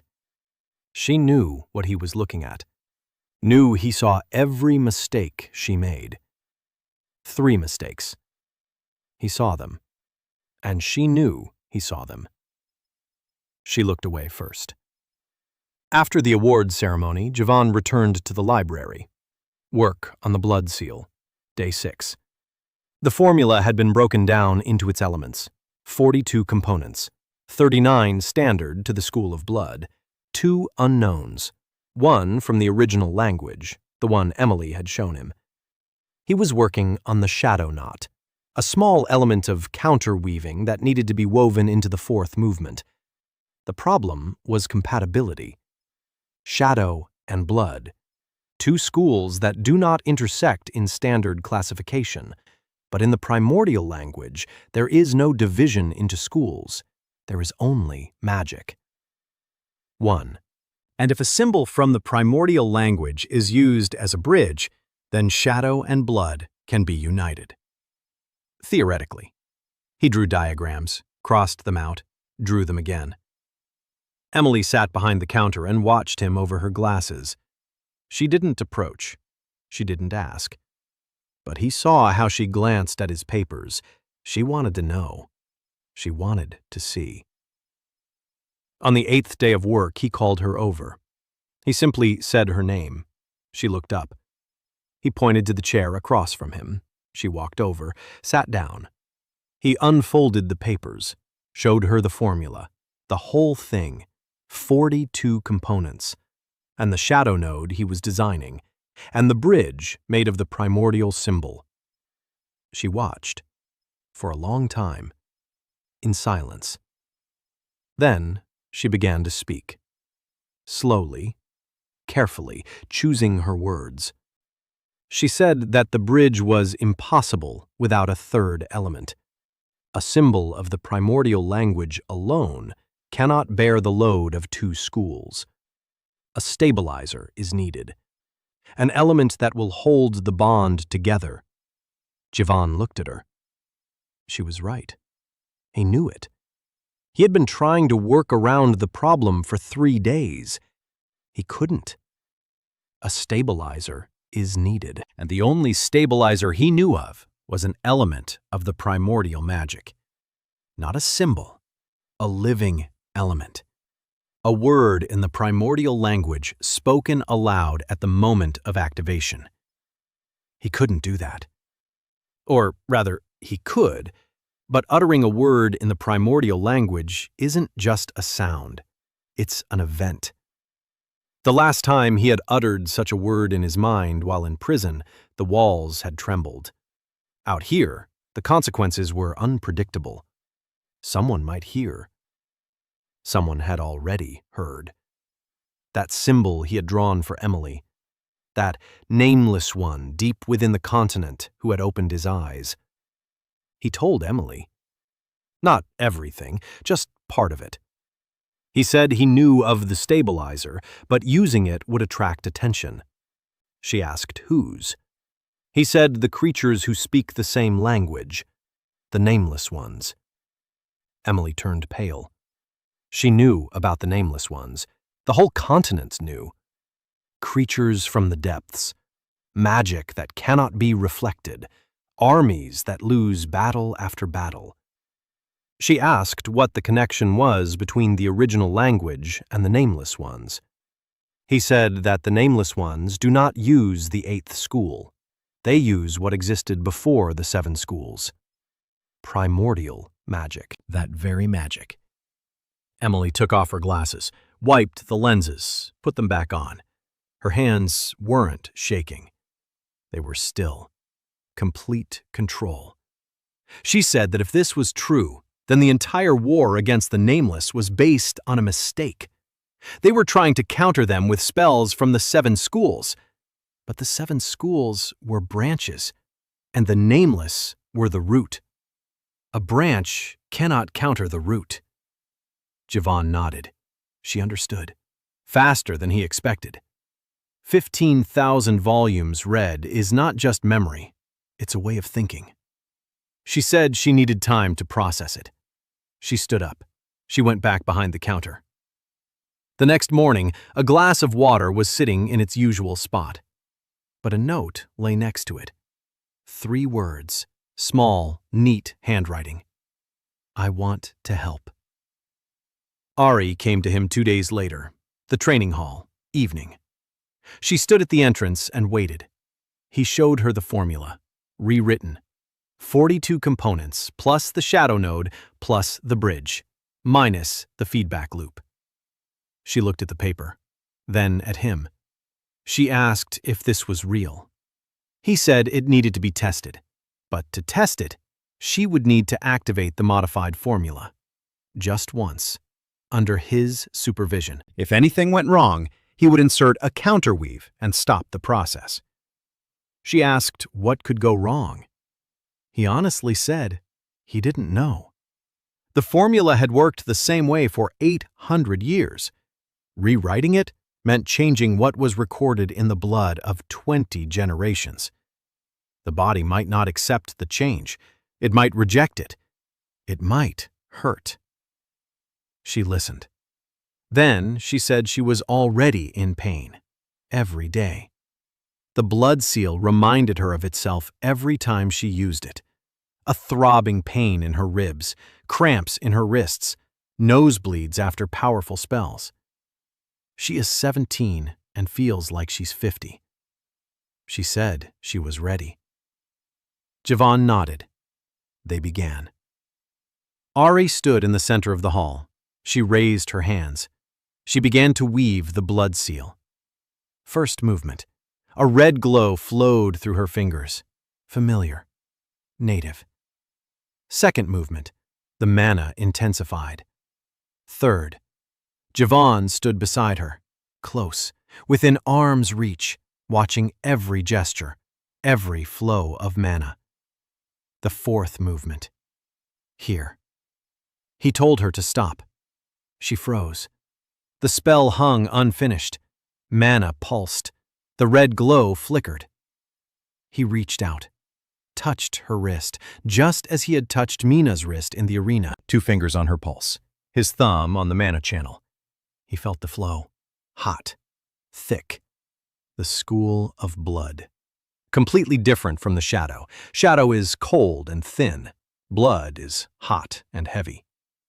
He began to weave a shadow knot, a tiny stream of shadow from his nearly empty reserve, a drop, less than a drop. The shadow slipped into the flow of blood. Ari flinched. She felt a foreign element in her formula. Her body tensed, an instinctive rejection, like an organism rejecting a foreign body. Javon held it, guided the shadow, gently, precisely, without pressure. He let like a thread through the eye of a needle. The shadow touched the feedback loop, the very one that killed every host. The loop wavered, resisted. For 800 years it had worked in one direction, destruction, and now someone was trying to switch it. Ari groaned. Pain. He saw her clench her teeth, saw her knuckles turn white, saw the veins stand out on her temple. He told her to hold on just a little longer. A shadow wrapped around the loop. The bridge of the primordial symbol activated. The bond. Shadow and blood. Two streams that were never meant to merge, but they did. Through a symbol 1,000 years old, the loop wavered. It turned. The stream that had been flowing toward destruction changed direction. Neutral. Not replenishment, not destruction, just neutral. Mana passed through the loop and returned to Ari's body without loss. The next morning, Ari arrived at the lecture before everyone else. She sat in her seat. She looked out the window. When Javan sat down next to her, she didn't turn around. She remained silent throughout the lecture. After the lecture, she stood up and left without saying a word. He didn't follow her. He understood. For 17 years, she had lived with that sentence. 25, and it's over. It was part of her, part of how she viewed the world, with the sharp, bitter tenderness of someone who knows time is short. And now, in a single evening, someone had removed that sentence, not lessened it, didn't soften it, removed it. And she had to learn all over again how to think about the future. For someone who hadn't believed for 17 years that they had one, it was like learning to walk all over again. She returned 3 days later, sat down next to him, placed a sheet of paper in front of him. On it was a formula. The blood seal, rewritten in her handwriting. All 42 components, plus the shadow node, plus the bridge. She had memorized the modified formula by heart, every element, every symbol, every anchor point. Javan looked at the sheet, then at her. She said she had activated the seal 7 times in 3 days. Full power, no pain, no backlash, no nosebleeds. Her voice was steady, but her hands trembled slightly. She said one more thing. She said the seal's power had increased. Not by a percentage, doubled. Because before, 1/3 of the mana went to self-destruction. Now that 1/3 went into the spell. It had become twice as strong overnight. Javan nodded. He knew it would be so. Math. If you eliminate the losses, the power increases. She looked at him for a long time. Then she said 2 words. "Thank you, Khan." She stood up and left for her next lecture, ink on her middle finger, her back straight. But her gait was different, lighter, as if a stone she'd been carrying since birth had been lifted from her shoulders. A week after the tournament, news reached the academy. The Nameless had attacked the eastern outpost. 20 mages from the garrison. 4 hours of battle. The outpost fell. 3 survived. The news spread through the corridors like wildfire. Students gathered in groups, whispers, fear. The Nameless were drawing closer. Each attack closer to the center of the continent than the last. The eastern outpost was 120 leagues from the academy. 3 months ago, the closest attack had been 3. Javan sat in the library and listened to the whispers of students passing by. The Nameless. Beings whose magic does not fit into the system of the 7 schools. He knew why. They do not use the schools. They use the root from which the schools grew. Primordial magic. They cannot be countered with standard spells, because standard spells are branches, and they are the root. A branch cannot sever the root. He knew this, and he knew that he was the only one who could speak to them, in their language, in the primordial one. But he wasn't ready for that. He wasn't ready to speak the language aloud. The symbol he had drawn for Emily had already attracted the attention of something deep within. To speak the word aloud was an entirely different level. It was like the difference between waving a hand and shouting. They would hear him. All of them. And he didn't know what they would do when they heard him. Professor Hyun-Soo had invited him for tea. A note in the dormitory mailbox. Polite, warm, written in beautiful, old-fashioned handwriting. The professor would like to talk with Han Ji-won about his interest in ancient languages. Tomorrow at 4 o'clock. An office on the 5th floor of the central tower. Ji-won read the note twice. Hyun-Soo, the man with a warm smile. The man who sat in the judge's box at the tournament and stopped smiling when Ji-won started winning. A man whose formula was too perfect. Ji-won didn't know who had planted a shard of the seal of Kronos in the focusing crystal. He didn't know for sure, but he had his suspicions, and they all led to the man who taught ancient languages. Because only a specialist in ancient languages could have known that the seal of Kronos existed, and that a fragment of it, could send a person inside. He'll go for tea, not because he wants to, because he needs to see, to look Hyun-Soo in the eye, to read his formula, to find the mistake. Everyone has a mistake. An office on the 5th floor. Small, cozy, shelves with books in languages most students don't even know.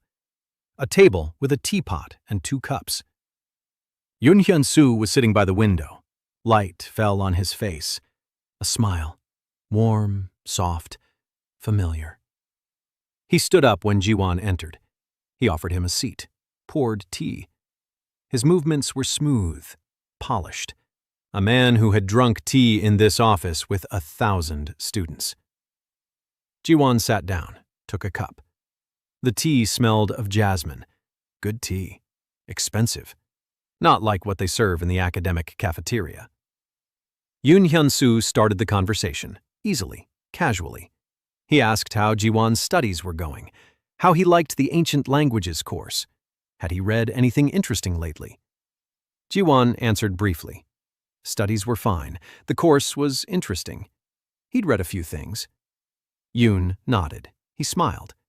Then he got down to business, gently, like a man who always gets down to business gently. He said he'd noticed Ji-won's performance at the tournament.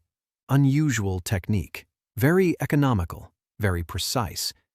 Reminds him of something from the old texts, very old ones, pre-academic. He said that as a specialist in ancient languages, he found it interesting from a scientific point of view. He asked if Ji-won would like to elaborate on his approach. Ji-won looked at him. He drank tea. He read. Not the words, the man. 10,000 years of reading. Hyun-Soo was good, very good. His face gave nothing away. His smile was even. His eyes were calm. His breathing was steady. Almost perfect. Almost. Ji-won noticed one detail, a small one. When Yoon uttered the words pre-academic, his pupils narrowed slightly. Not from the light, from internal tension. That word held significance for him, not as a scholar, as a participant. He hadn't studied pre-academic magic. He was involved in it. Ji-won set down his cup. He said his technique was nothing special, just mana conservation. Low resonance forces one to find ways. Yoon nodded. He said it was commendable. Then he added that if Ji-won ever needed a tutor in ancient languages, his door was always open. Ji-won thanked him. He stood up. He walked toward the door. He stopped at the door. He turned around. He looked at Yoon. He said one sentence. He said that the professor had very beautiful handwriting in the note. Old-fashioned. It reminded him of the style was used before the 7 schools. Hyun-Soo didn't flinch. His smile remained, but his left hand, which had been resting on the table, tightened slightly. Just a little. By a millimeter. Javan left. As he walked down the hallway, he thought, Yoon knows. He knows about the primordial language. He knows about the seal of Kronos. He knows about him. The question isn't who planted the shard. The question is why. That evening in the dorm, Ji-won found a small bundle by his door, wrapped in cloth. No note. He unwrapped it. Ointment. The same one Haejin had used to treat his burn after the tournament. But more. A whole jar. He looked at the jar, looked down the hallway. Empty. He went into his room, set the jar on the table. Thought. Haejin. No, Haejin would have brought it herself, and chatted while doing so. That's not her style. Ari. N. Ari would rather have thrown the jar at his head than left it anonymously. Emily. Maybe. Quiet and without unnecessary words, that's her style. But the ointment isn't from the library. It's expensive, medicinal, with elements of the school of light. Who among his acquaintances masters the school of light? Emily. Resonance of light. She isn't a duelist, but she could make a healing ointment. Or... He thought of one more person. Mina. No. Mina said she didn't ask for his help. Mina wouldn't. Or maybe she would. Javan didn't speculate. He opened the jar. He applied the ointment to his burns, his shoulder, his ribs, his wrist, which ached after working with the blood seal. The ointment felt cool. The pain subsided. He lay down on the bed. The ceiling. A crack. A tree branch.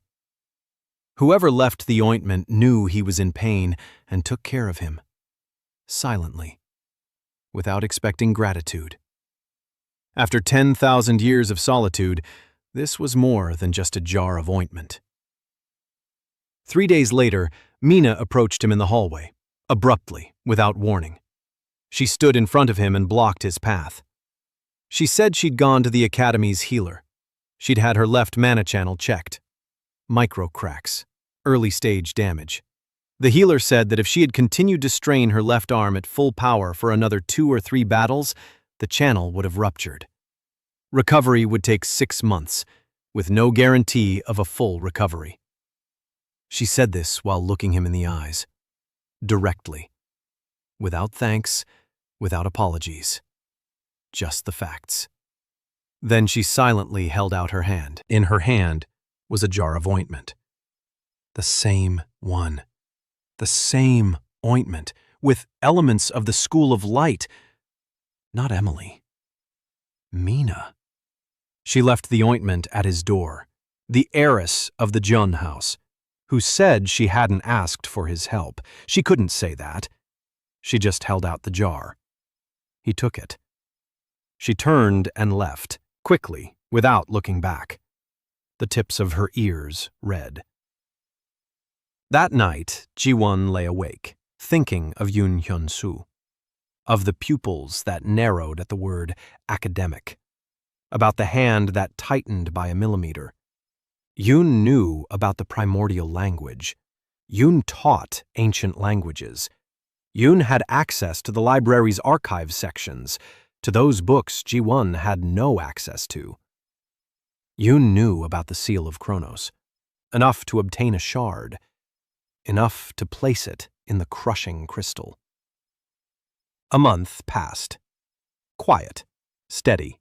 Lectures, the library, the dining hall. Training at night. Ji-won was settling into the Academy's rhythm like a tree takes root in the soil. Slowly, with roots. He began to sleep. Not right away. The first week after his return, he didn't sleep at all.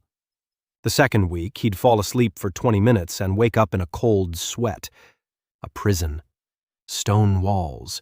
Projections. By the end of the first month, he could sleep for 3 hours straight.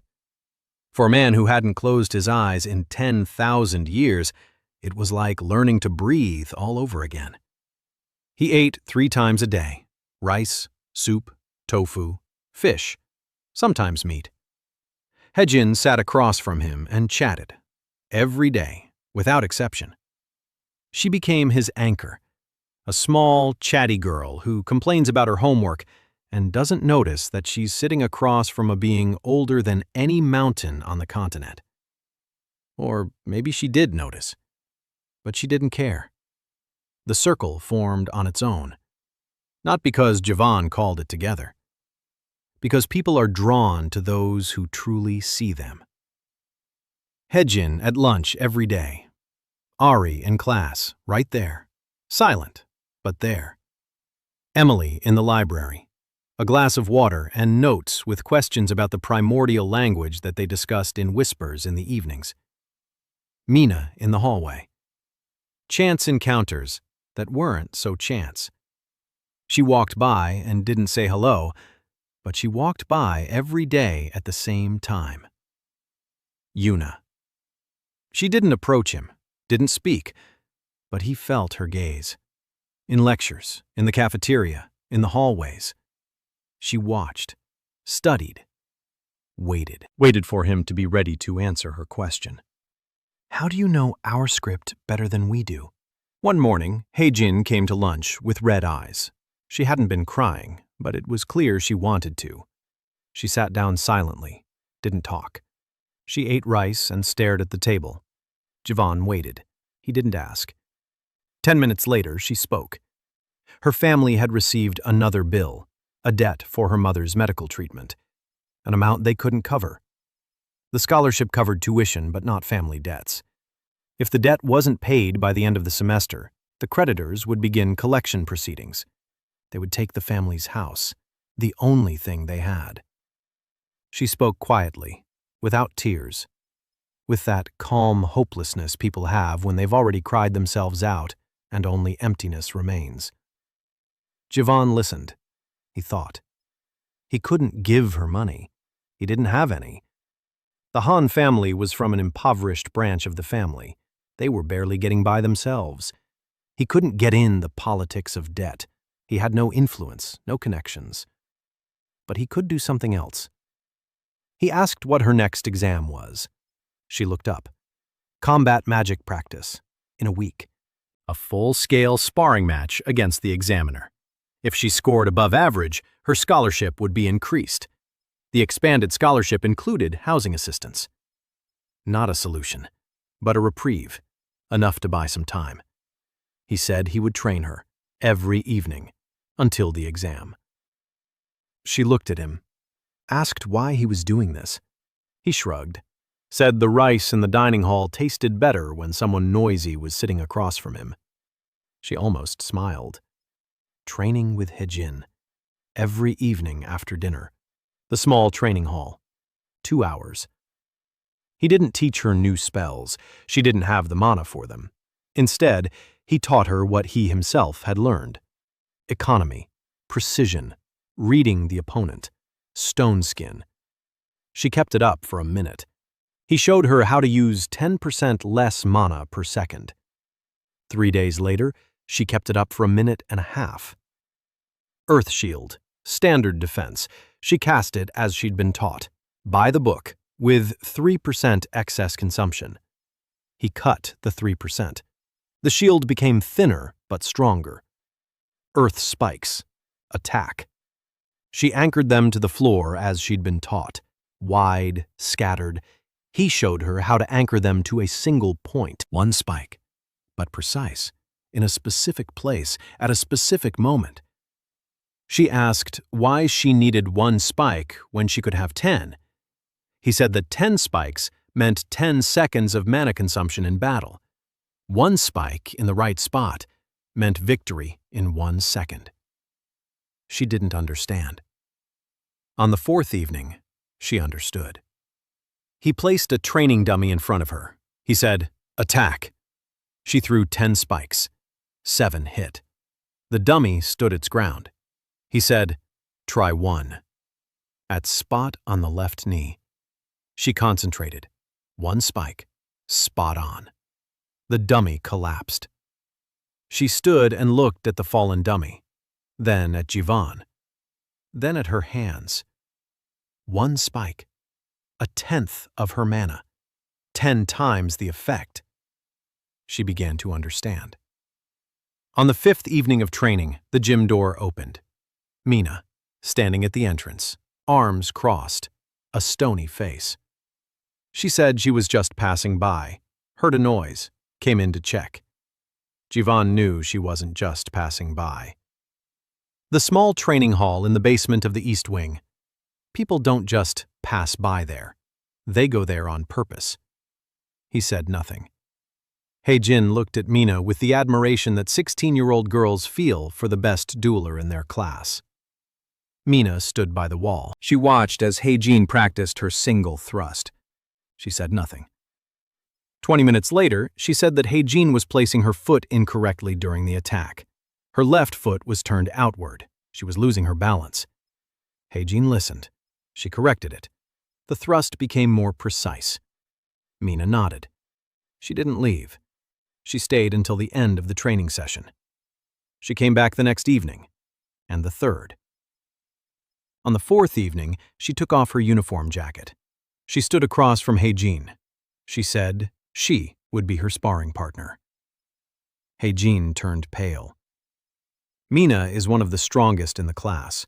Sparring with her is like standing in the eye of a storm. Jivan said that Mi would hold back to 1/4 of her strength. Mina looked at him. He looked at her. She nodded. 1/4 of her strength. The sparring began. Mina moved slowly. Slowly for her, fast for He-Jin. Thunder whip. Weak. Practice. He-Jin put up an earth shield. It held. She attacked. Thorn. 1. Accurate. Mina stepped back. Easily. But she nodded. Good spike. They trained for an hour. Mina corrected He-Jin. Sharply. Directly. Without ceremony. Left foot. Breathing. Pace. He-Jin didn't take offense. She absorbed it. Jivan stood by the wall and watched.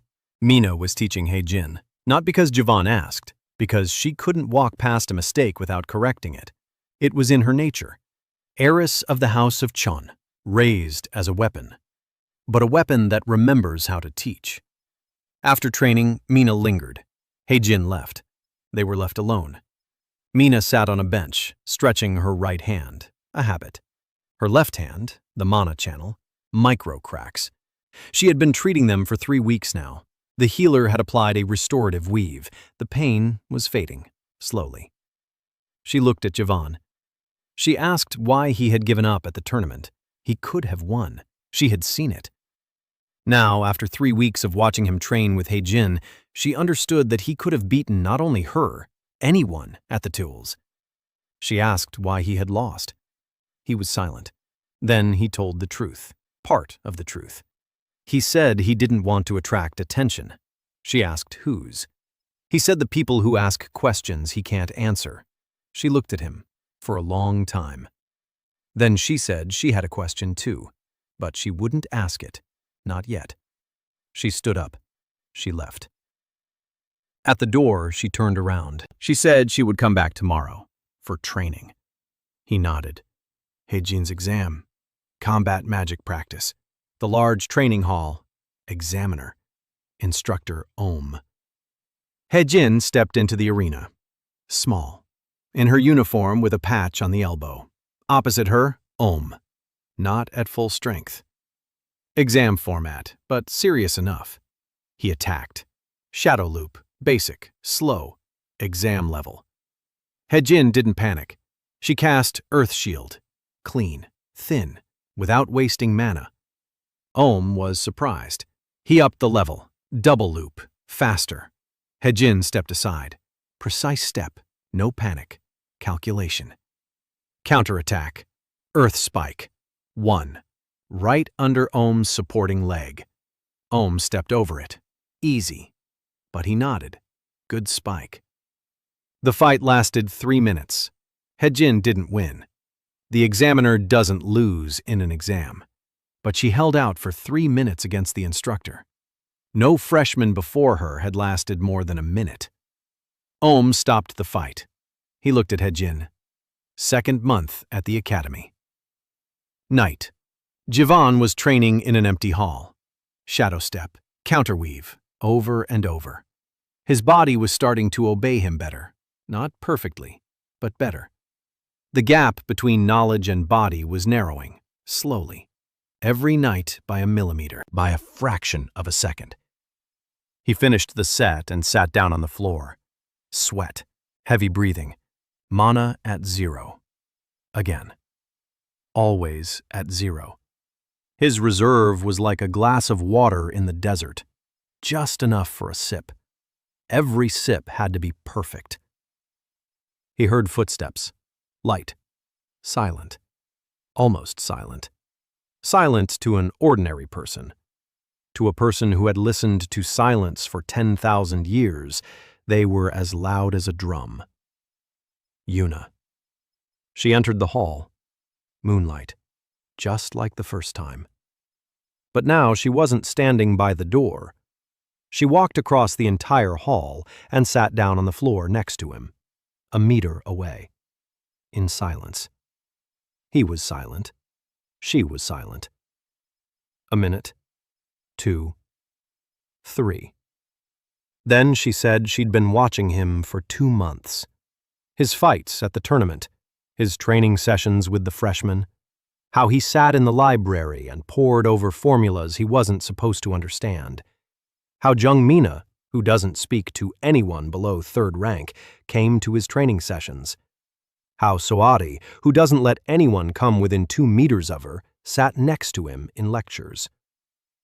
She said he wasn't who he pretended to be. Ji-won remained silent.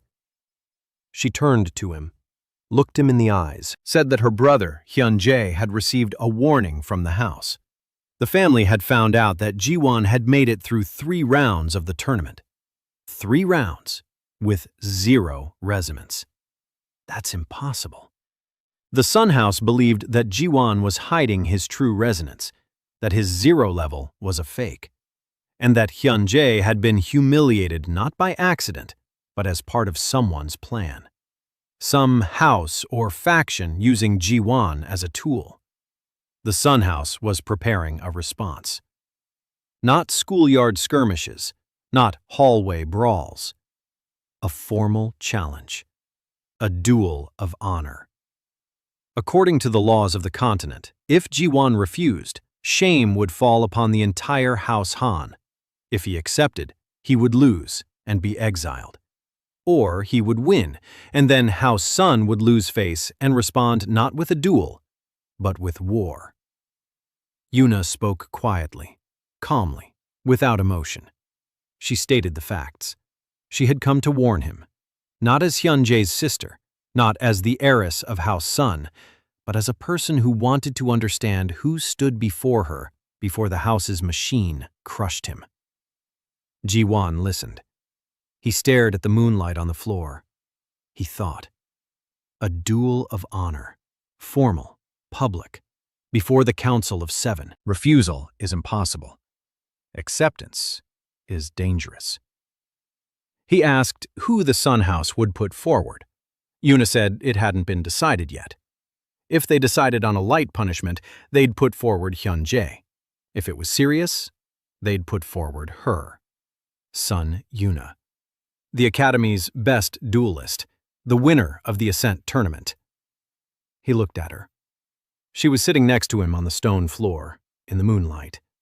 Shadow school, just like him. 3 technical errors.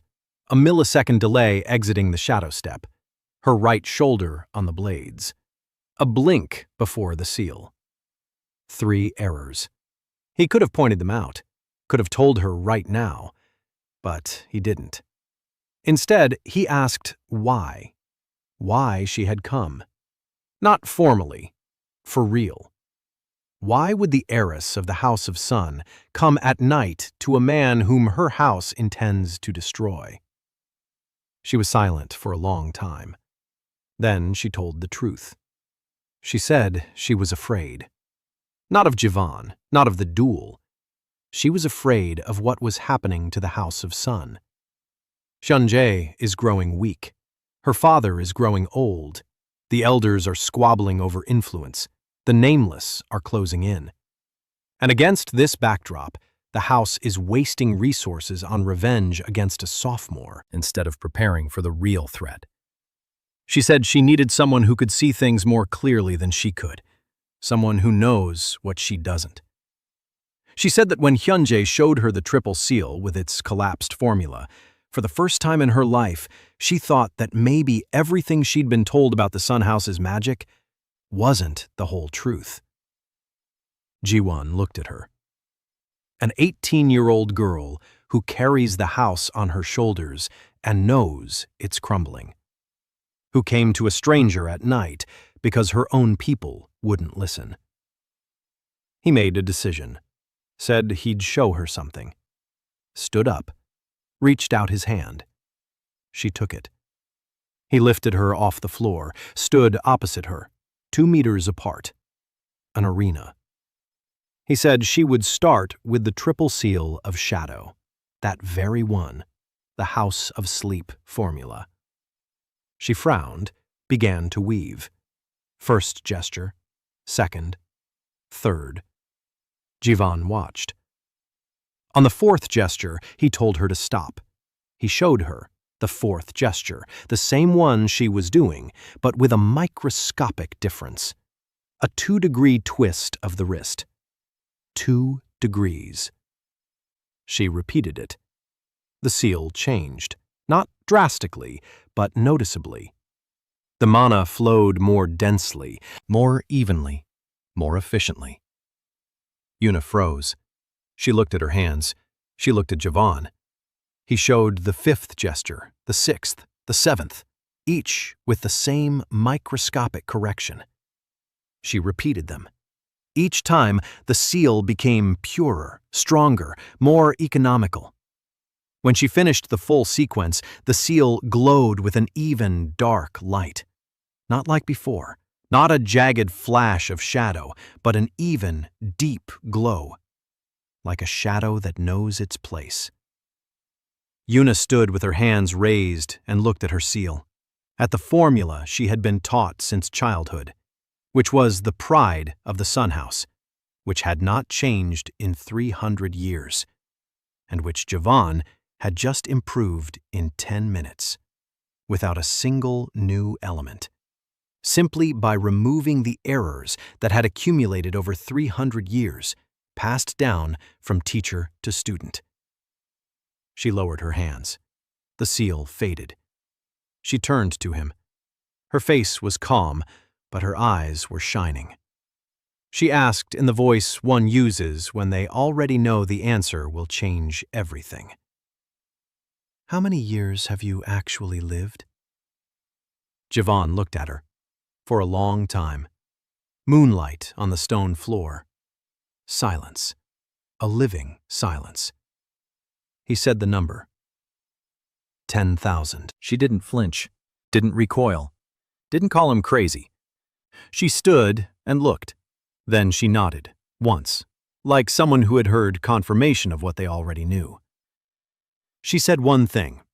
She said she would tell the House of Sun that the challenge to a duel of honor was a mistake, that she would take responsibility, that Jiwon was not the house's enemy. He asked if they would believe her. She said she was the heir to the main line. Her word carried weight, not absolute, but enough to buy time. She left, silently. Jiwon stood alone. He had told her the truth. To the first person in this world, 10,000 years. He stood there, wondering if it was the right thing to do. Then he realized that in 10,000 years, he still hadn't learned how to answer that question.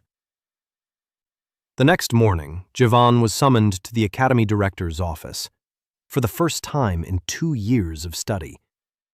The office was on the top floor of the central tower, large, austere, stone walls bearing the academy's coat of arms, the silver spire. Director Jung Gan-ho, an old mage, School of Earth, gray-haired, lean, straight as the wall he himself had built 40 years ago. He sat at the desk and looked at Javan expressionlessly. Standing nearby was Professor Yoon Hyun-soo, smiling, warm, gentle, familiar. The director said that the Council of Seven had sent a request, an official one, addressed to Han Javan. The council wants to assess his abilities, individually, in private, in the presence of representatives from all 5 great houses. The reason?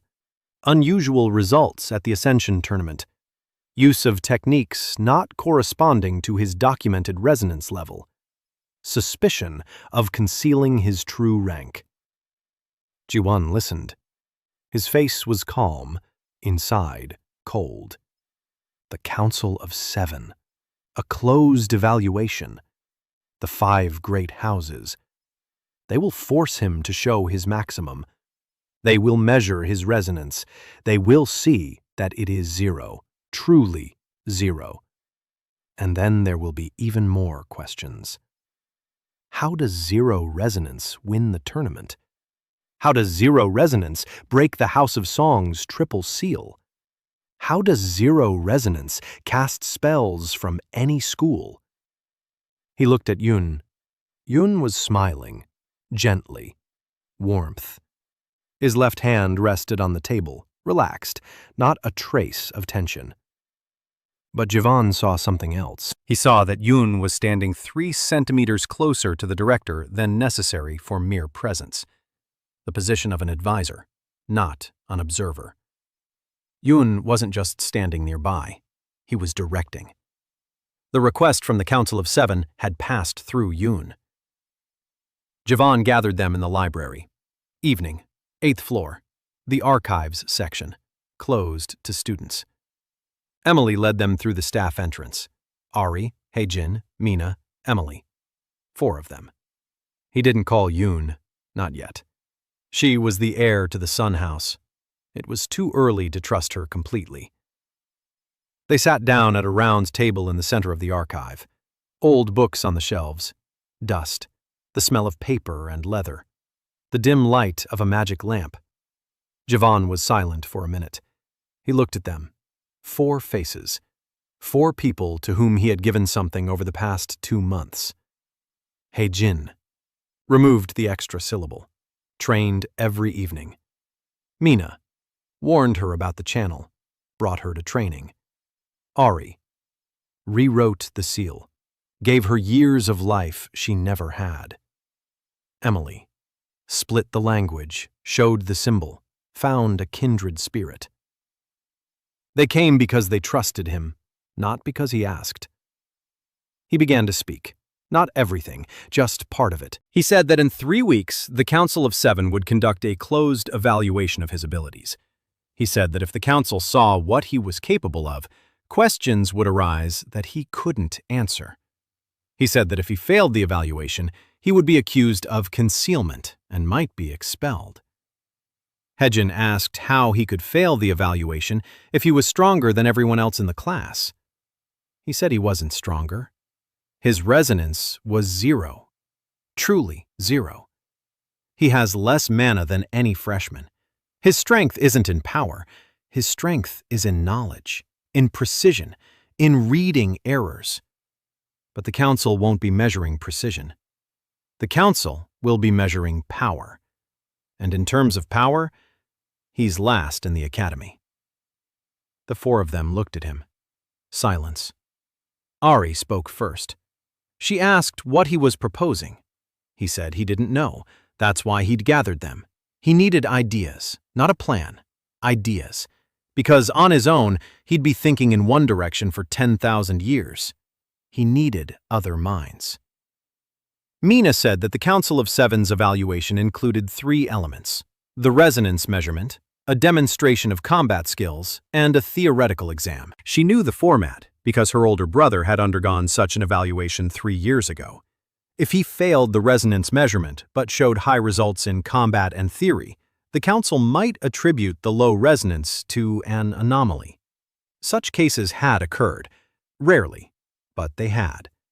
Emily added that there were 3 documented cases in the archives of mages with abnormally low resonance and high combat scores. All 3 were members of the School of Shadow. Shadow is generally the least studied school. Anomalies occur more frequently there than in others. If his case were presented as a shadow anomaly, the council might accept that as an explanation. Hagen said that it wouldn't help if he started breaking other schools' spells. A shadow anomaly explains unusual work with the shadow, but not counterweaving into a fire whirlwind or an ice spear. She was right. Javon looked at her. A 16-year-old girl with a patch on her elbow. Smarter than she looks. Ari said that meant he needed to limit the demonstration. Show only the School of Shadow. Counterweaving only against shadow. No tricks with other schools. Pure shadow. Unusual. Powerful for his resonance, but within the confines of a single school. Javon nodded. That was the plan, not perfect, but workable. The problem was that the council might pit a mage from another school against him. And then he would either have to lose or demonstrate counterweaving outside the shadow. Mina said she would ask a representative of House Chong to have the evaluation conducted by a mage of the School of Shadow. House Chong has one. Not strong, but sufficient for the procedure. If both mages were from the Shadow School, the battle would be within the same school, and no questions would arise. Javon looked at her. The heiress of House Chong, offering to use her house's influence to protect him. A month ago, she said she hadn't asked for his help. Now she was offering hers. He didn't comment. He nodded. He said it was a good plan. They worked out the details. An hour, 2. Emily brought tea from the back room behind the counter. Hejin was tired and rested her head on the table but didn't leave. Mina was drawing a diagram of the evaluation hall from memory. Ari silently read archival records of the council's previous evaluations. The 4 of them. Working. For him. With him. Beside him. 2 days later, Javon found a note in his textbook. Not in the mailbox. In the textbook. Between pages 214 and 215. That very book with the map of the School of Shadows that he had read on the first day. Someone knew he was reading that exact book. That exact page. The note was short, unsigned, written in a dead language. That very one. Pre-academic. A language that hadn't existed for 800 years. 3 words. Javon read them, reread them, translated them in his head. 3 words that meant, I know who you are. His hands didn't tremble. He folded the note, put it in his pocket, looked around. The library, empty. Emily behind the counter, reading. No one else. Someone had left a note in a dead language in the book he was reading. Someone who knew that language. Someone who knew that Javon knew it too. Yoon Hyun-soo, the Academy's sole professor of ancient languages, the only one who could have written in that language. Or, he thought, or not the only one. Emily knew the language, partially, fragmentarily, but she knew it. But those 3 words weren't written fragmentarily. They were written confidently, without hesitation, by someone who spoke the language fluently. Like Javon. Or like Yoon Hyun-soo. He went to Yoon's office, 5th floor. He knocked. Silence. He knocked again. The door wasn't locked. He went in. The office was empty. A teapot on the table, cold. Books on the shelves. Everything in its place. But something had changed. He looked around. He looked at the table. A scroll lay on the chair, open. He walked over. He looked. A diagram, large, detailed. A map of the underground tunnels beneath the academy.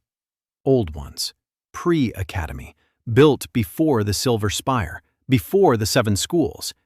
The tunnels went deep, below the foundation, below the rock. At the very bottom of the diagram was a dot, circled in red. Next to it, a symbol. Jivan recognized it. The primordial language. The symbol meant a door, or an entrance, or a beginning. He stood over the diagram and felt a chill rise from his stomach to his throat. Yun had left the diagram there on purpose. Open, in plain sight. For him. An invitation. Or a trap. Or both. He memorized the diagram, every turn, every fork, every symbol. Then he left the office, closed the door, stood in the hallway. Thought. The tunnels beneath the academy. The door deep inside. The symbol of the primordial language. Yun knew about them, knew about the door, and he wanted Jivan to know too. Why? So he would go down there, find something, or meet someone. He remembered the nameless one, the one deep within the continent, who opened his eyes when Jivan drew the symbol. The tunnels led downward, deep down, to where the nameless ones came from. Yun wanted Jivan to meet them, or whatever was waiting behind the door. He won't go. Not now, not alone, not according to someone else's plan. 10,000 years had taught him one thing. Never walk into a trap set by someone else, even if what you need is inside. He returned to the dormitory, lay down on the bed. The ceiling, a crack, a tree branch. He closed his eyes. 3 weeks until the Council of Seven's evaluation. The Sun House is preparing a challenge. Yun Hyun-soo is playing his own game. The nameless are drawing closer. A note in a dead language. Tunnels beneath the academy. Too many, too fast. 2 months ago, he stood in the arena and couldn't eat cold rice. And now, a web of conspiracies, secrets, and ancient magic is closing in around him. He opened his eyes, looked at the ceiling, spoke one word aloud, quietly, to himself. Not in the primordial language, in the ordinary one. He said it. Nothing. Nothing will happen.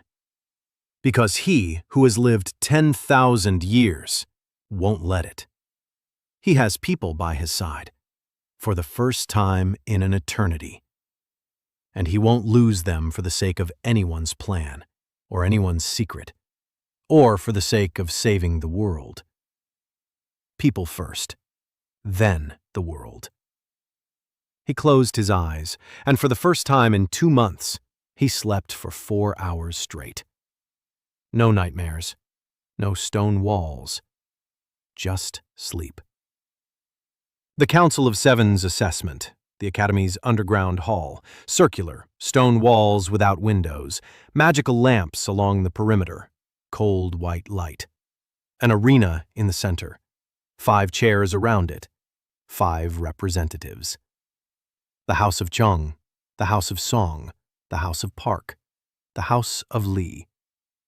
And a neutral arbiter, Yun Hyun-soo.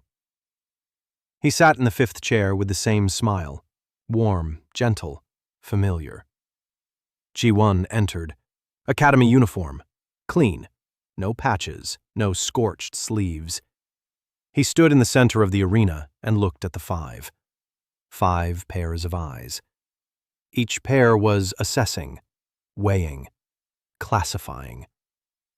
He was a problem for them, an equation to be solved. The first stage. Measuring resonance. The crystal analyzer. Large, transparent, mounted on a stone pedestal in the center of the arena. Ji-won placed his hand on the crystal. Mana flowed. Thin, weak.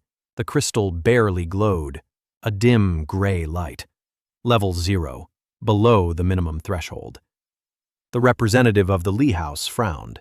The representative of the Park House exchanged a glance with the representative of the Sun House. Yun Hyun-soo didn't move. He watched. The referee recorded the result. Resonance, Shadow School, level 0.3. Below the minimum for a first-year student. The hall fell silent. The representative of the Zheng house, a woman in her 50s, Zheng So-hua, Mina's aunt. She raised an eyebrow. She looked at Jiwan, then at the referee. She said that a level of 0.3 was the level of an untrained child. How could a student with such a level have made it through 3 rounds of the tournament? Jiwan stood there in silence. The plan, shadow anomaly. Emily found 3 precedents in the archives, mages with 0 resonance and anomalous abilities, all 3 from the School of Shadow. He waited for them to ask. Second stage, Demonstration of combat skills. Mina did her part. a shadow mage was pitted against Javan, not a strong one, a formality. Zhang Donghe, a third-year student from a side branch of the Zhang House, School of Shadow, intermediate level, sufficient for the procedure. Donghe entered the arena. He looked at Javan without interest. For him, it was a formality. The referee gave the signal. Donghe began. Shadow Whip, a standard attack. Javan saw the formation, saw every gesture, every flow of mana. The School of Shadow, his school, 10,000 years. He knew every spell of this school better than its founders. Counterweaving, pure shadow, shadow into shadow. No elements from other schools. He wove a drop of his mana into Donghe's whip. The whip trembled, changed direction, fell to the floor. Donghe was surprised. Tried again. Shadow loop. Javan inserted a counterweave into the anchor point. The loop fell apart. Donghe frowned. He tried harder. Double shadow. 2 spells at once. Fast. Fast for an average mage, slow for Javan. He disrupted both, with 2 drops of mana. Precisely, cleanly, within the bounds of a single school. Donghe stood with his arms hanging down. He didn't understand what was happening. His spells weren't working. Every single one. As if Javan knew them before he even began casting them. Because he did. The referee stopped the match. Han Javan's victory. The representatives exchanged glances. Zheng So-hua leaned forward. She asked how a mage with resonance 0.3 could counter spells from a level 4 and level 2 mage. Javan said what he had prepared. He said that his counterweaving works not through power, but through precision. He doesn't disrupt another's mana. He inserts a minimal element into the spell's structure and disrupts it from within, like a grain of sand in a mechanism. The power of the grain of sand doesn't matter. What matters is where it is. Zheng So-hua looked at him. Then she turned to Yun. She asked if similar cases had been recorded. Yun smiled. He said that pre-academic texts mention shadow mages with abnormally low resonance and abnormally high accuracy. The technique was called the shadow needle. It was considered lost. Perhaps the young Han had rediscovered it intuitively. Jiwan listened. Yun played along. He helped. He covered for him. Why? He wanted Javan to pass the evaluation. He wanted the council to accept his explanation. He wanted Javan to stay at the academy, in plain sight, under control, under his control. Stage 3. The theoretical exam, oral. 5 questions from 5 representatives. The representative of House Li asked about the principles of counterweaving in the School of Shadow. Javan answered, precisely, by the book, not a word out of place. The representative of the Park House asked about the interaction between the schools of shadow and light. Javan answered, briefly, by the book. The representative of the Song House, an elderly man with a cold face, Song Chang-ho, head of the side branch. He asked how Javan knew the structure of the Song House's triple seal. Javan said he had studied it from open sources. Song Chang-ho said that the triple seal was a secret technique of the house and was not found in open sources. Silence. Javan was silent for 3 seconds. Then he said he had seen fragments in the Academy Library in the section History of Magical Techniques. Not the complete formula, general principles, enough to understand the weak points. Song Chang-ho looked at him. He didn't believe it. But he couldn't technically find fault with it. The general principles of the Triple Seal were indeed mentioned in several historical texts. Ji-won knew this because Emily had found those texts 2 days ago and shown them to him. The fourth question from Jung So-hwa, on the nature of shadow anomalies. Ji-won answered by quoting 3 archived cases that Emily had found, word for word. Jung So-hwa nodded. Convincing, or convincing enough. The fifth question. Yoon Hyun-soo. He smiled, leaned forward. He asked if Ji-won had ever seen magic that didn't belong to any of the 7 schools. Silence. Ji-won looked at Yoon. Yoon looked at Ji-won. A trick question. If he said yes, they'd ask where, when, and how. If he said no, Yoon would know he was lying. Ji-won said he'd heard of that, according to common belief, their magic did not belong to the 7 schools, but he had never encountered it personally. Yoon nodded. He smiled more broadly. He said the answer was accepted. The evaluation was complete. The council deliberated for 20 minutes. Ji-won waited in the corridor, alone. The walls of the underground floor, cold stone, silence. He was called back in. The decision. Han Ji-won is classified as a carrier of a shadow anomaly, low resonance with high precision. The phenomenon has been recorded. Recommendation for further observation. Student status retained. Restriction. Prohibition on participating in official duels until receiving a mentor's recommendation. Professor Yoon Hyun-soo has been appointed as his mentor. Ji-won heard this and showed no reaction. His face was calm. Inside, he felt cold. Yoon. Mentor. Control. Control. Constant control by the man who sent him to prison. Yoon smiled. Gently. Warmly. Like a teacher who cares for a talented student. Ji-won thanked the council. He left. 3 months after his return, Ji-won used Yoon's mentorship as a tool. Yoon invited him to his office twice a week. Tea, conversations, gentle questions.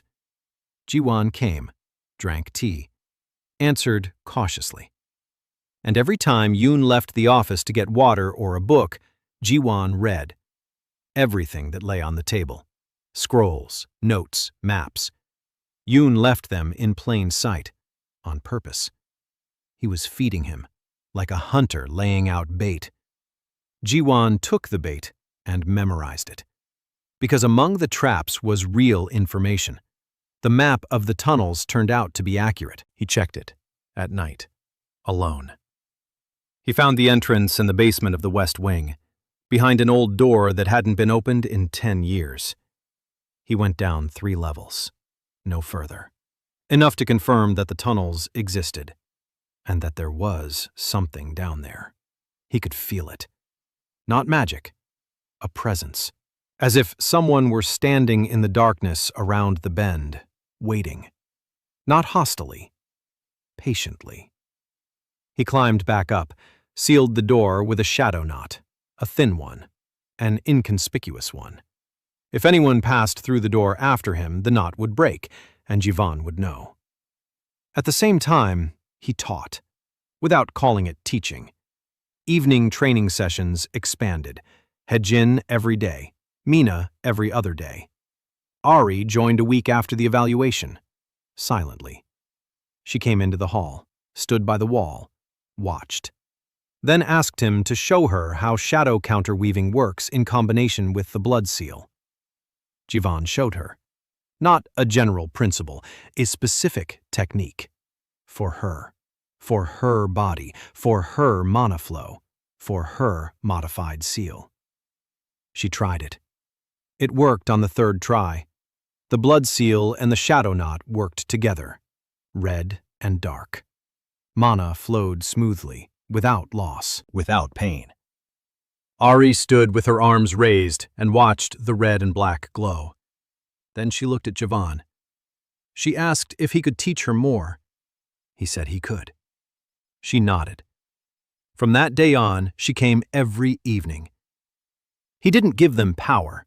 He closed the weak spots. Hajin, mana conservation. One precise strike instead of 10 scattered ones. Mina, shifting the load from the left channel to the right. A new stance, new distribution. Left hand in reserve, right as primary. She resisted. 20 years of muscle memory, everything on the left. Retraining hurts. But Javan was patient.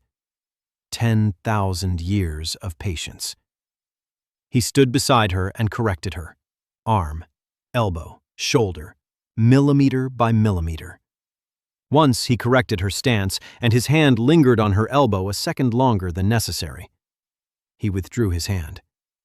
She didn't say a word. But that evening she didn't leave right after practice. She sat on the bench, stretching her right arm, silently. He sat beside her, silently too. 10 minutes of silence. Then she stood up and left, without looking back. Ari, a combination of blood and shadow, a new technique that didn't exist before him. A bloody blade with shadow acceleration. Faster than pure blood, quieter than pure shadow. Ari mastered it eagerly, like a person who had eaten bread all his life and tasted meat for the first time. Emily wasn't training. She was researching. Every evening after the library closed, she came to the records room. She sat in the corner. She wrote things down. She cataloged what Javan did, every move, every counterweave, every symbol. She was building a system, a classification of his techniques, not for herself, for the future, so that his knowledge wouldn't die with him. She told him about it once, quietly, over a glass of water. She said that knowledge 10,000 years old shouldn't exist in just one mind. He looked at her, thought she was right, and thought that was exactly why she was dangerous. Not to him, to herself. If anyone finds out that she's recording the knowledge of primordial magic, she's finished. He told her to be careful. She adjusted her glasses and said she'd been careful ever since she arrived from the Western continent. Yuna arrived in the 4th week, at night, as always. She entered the hall when everyone else had already left. Javan was standing alone. She stood opposite him. She said that Dom's son had withdrawn the challenge to the Duel of Honor. Her word had worked. For now. The elders were unhappy, but the heiress of the main line carried weight. Javan nodded. He thanked her. She said she didn't need thanks. She said she hadn't done it for him, for the house. Because a duel of honor with a boy who has a resonance of 0-3 is a disgrace for the challenging party, regardless of the outcome. He smirked. She almost smiled.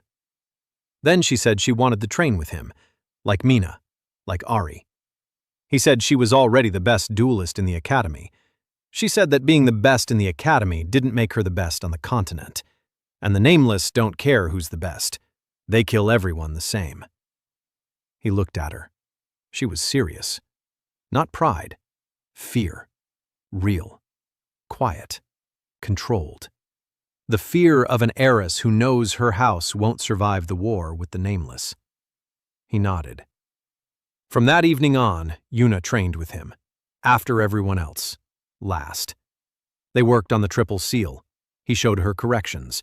She absorbed them, silently, intently. No questions. Trusting. Once, after training, she stayed behind, sitting on the arena floor. Moonlight. He sat down beside her. She said she could feel the seal changing. Not just getting stronger, becoming different, deeper. As if before she had been skimming the surface, and now she was diving. He said that was exactly it. That the standard seal uses 10% of what the School of Shadow can provide. The remaining 90% has been lost over centuries of simplifications and errors. She asked who had simplified it. He said, time. Every teacher tweaked the formula slightly, lost a little, from generation to generation. 300 years of loss. She was silent. Then she said that meant all the magic on the continent was operating at 10% of its potential. He said that was about right. She said that meant the nameless struck with 100%, while the continent responded with 10. He said yes. She said one word, quietly, like a breath. She said they would all die. He shook his head, said no, not all of them. Not if they made it in time. 6 months after their return, the Nameless One came to the walls of the academy. Not an army, alone, at night. Javan sensed him before the protective circuits activated. He woke up from a sensation he couldn't describe. Not a sound, not a smell, not magic. A presence. As if someone had spoken a word in a language known only to 2 people in the whole world. Him and the one standing outside the walls. Javan got up, got dressed. He left the dormitory. The hallways were empty. 3 a.m. He went down to the courtyard, crossed it, went out to the north gate. Beyond the gate was a field. Beyond the field was a forest. Between the field and the forest stood a figure. Tall. Dark. Not human. Not entirely. The body was like a human's, but the proportions were wrong. The arms were longer. The head was slightly tilted, like a bird listening. The air shimmered around the figure, not from magic, from presence. The space around the Nameless One defied the usual rules. The grass at his feet grew faster. The stones vibrated faintly. The moonlight fell on him differently, brighter, as if the moon, too, could see him. Javan stood at the gate. His heart was racing. His hands were trembling. For the first time in 10,000 years, he didn't know what to do. His library of mistakes was useless.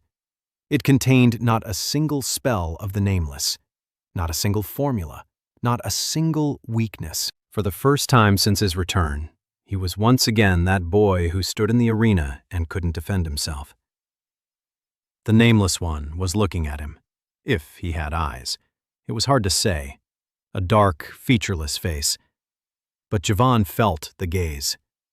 Heavy, ancient, patient. The Nameless One waited. He didn't attack. He didn't move. He waited. Behind Javan, footsteps sounded. Several pairs. He turned around. Yuna, Mina, Ari, Hedjin. They had woken up too, not from a sensation, from the protective barrier that had finally activated. An alarm across the academy. The bell in the west tower. Deep. Low. All 4 stood behind him, in uniform, unarmed, with their hands raised, ready for battle. Mina with lightning on her right palm, Ari with a red glow on her fingers, Hedjin with a stone shield on her left arm, Yuna with shadows around her shoulders. The 4 of them. His circle. Javan turned back toward the Nameless One. The Nameless One didn't move. He waited. Javan took a step forward, past the gate. Mina told him to stop. He didn't stop.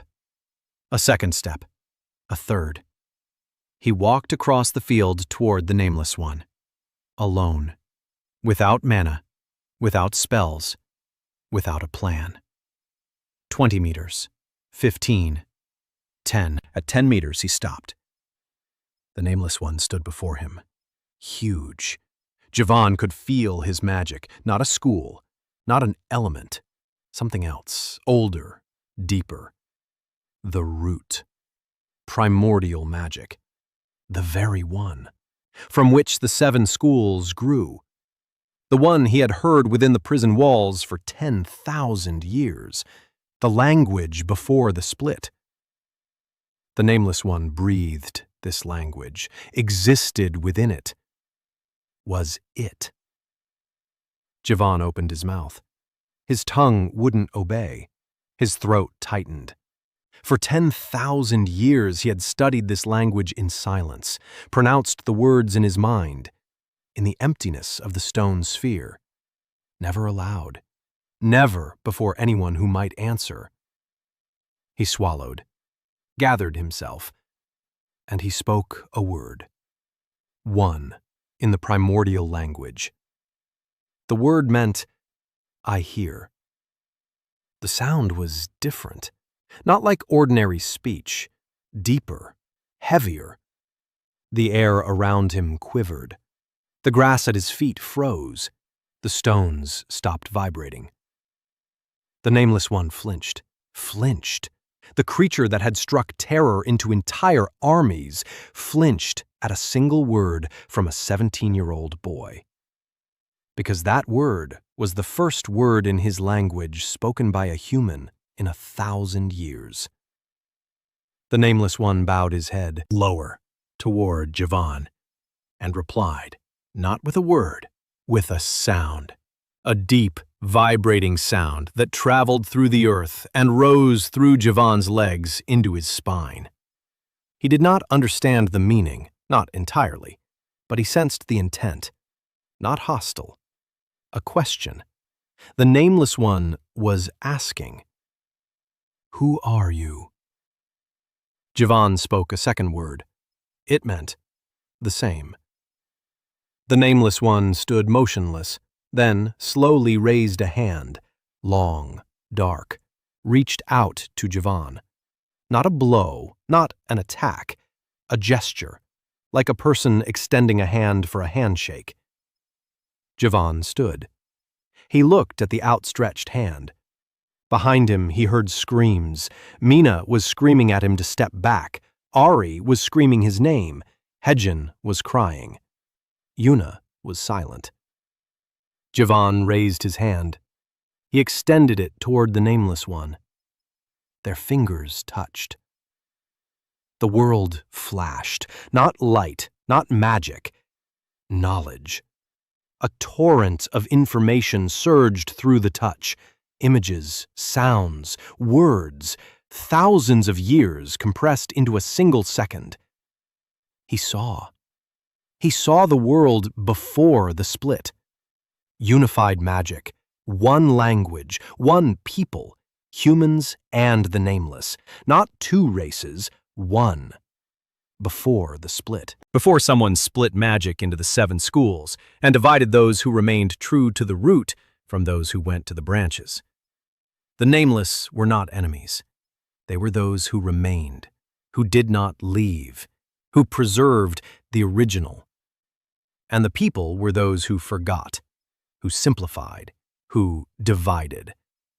And now, the two halves of a single people were killing each other because they had forgotten that they were once whole. Javan pulled his hand back. He stood. He breathed.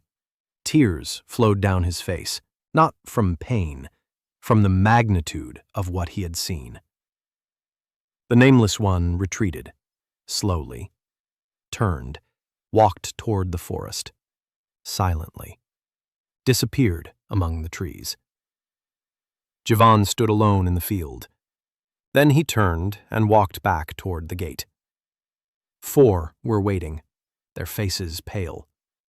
Mina with a faded lightning bolt on her palm. A month after meeting the Nameless One, everything had changed. Javan told his circle the truth, the whole truth. 10,000 years, Kronos prison, the primordial language, the Nameless Ones as the other half of a divided people. He told them in the library, at night, the archive section. 6 of them. Ari, Mina, Hedjin, Emily, Yuna, and the 6th, Kim Soyun. She appeared 3 days after the meeting with the Nameless One. A wandering priestess, age unknown. She looked about 20. She arrived at the academy gates in the morning, unannounced, uninvited. The guards didn't want to let her in. She said one word, in the primordial language. The guards didn't understand. But Javan, halfway across the campus, felt the air tremble. He went out to the gates. He saw her. A woman in traveling clothes, with a face that could be any age.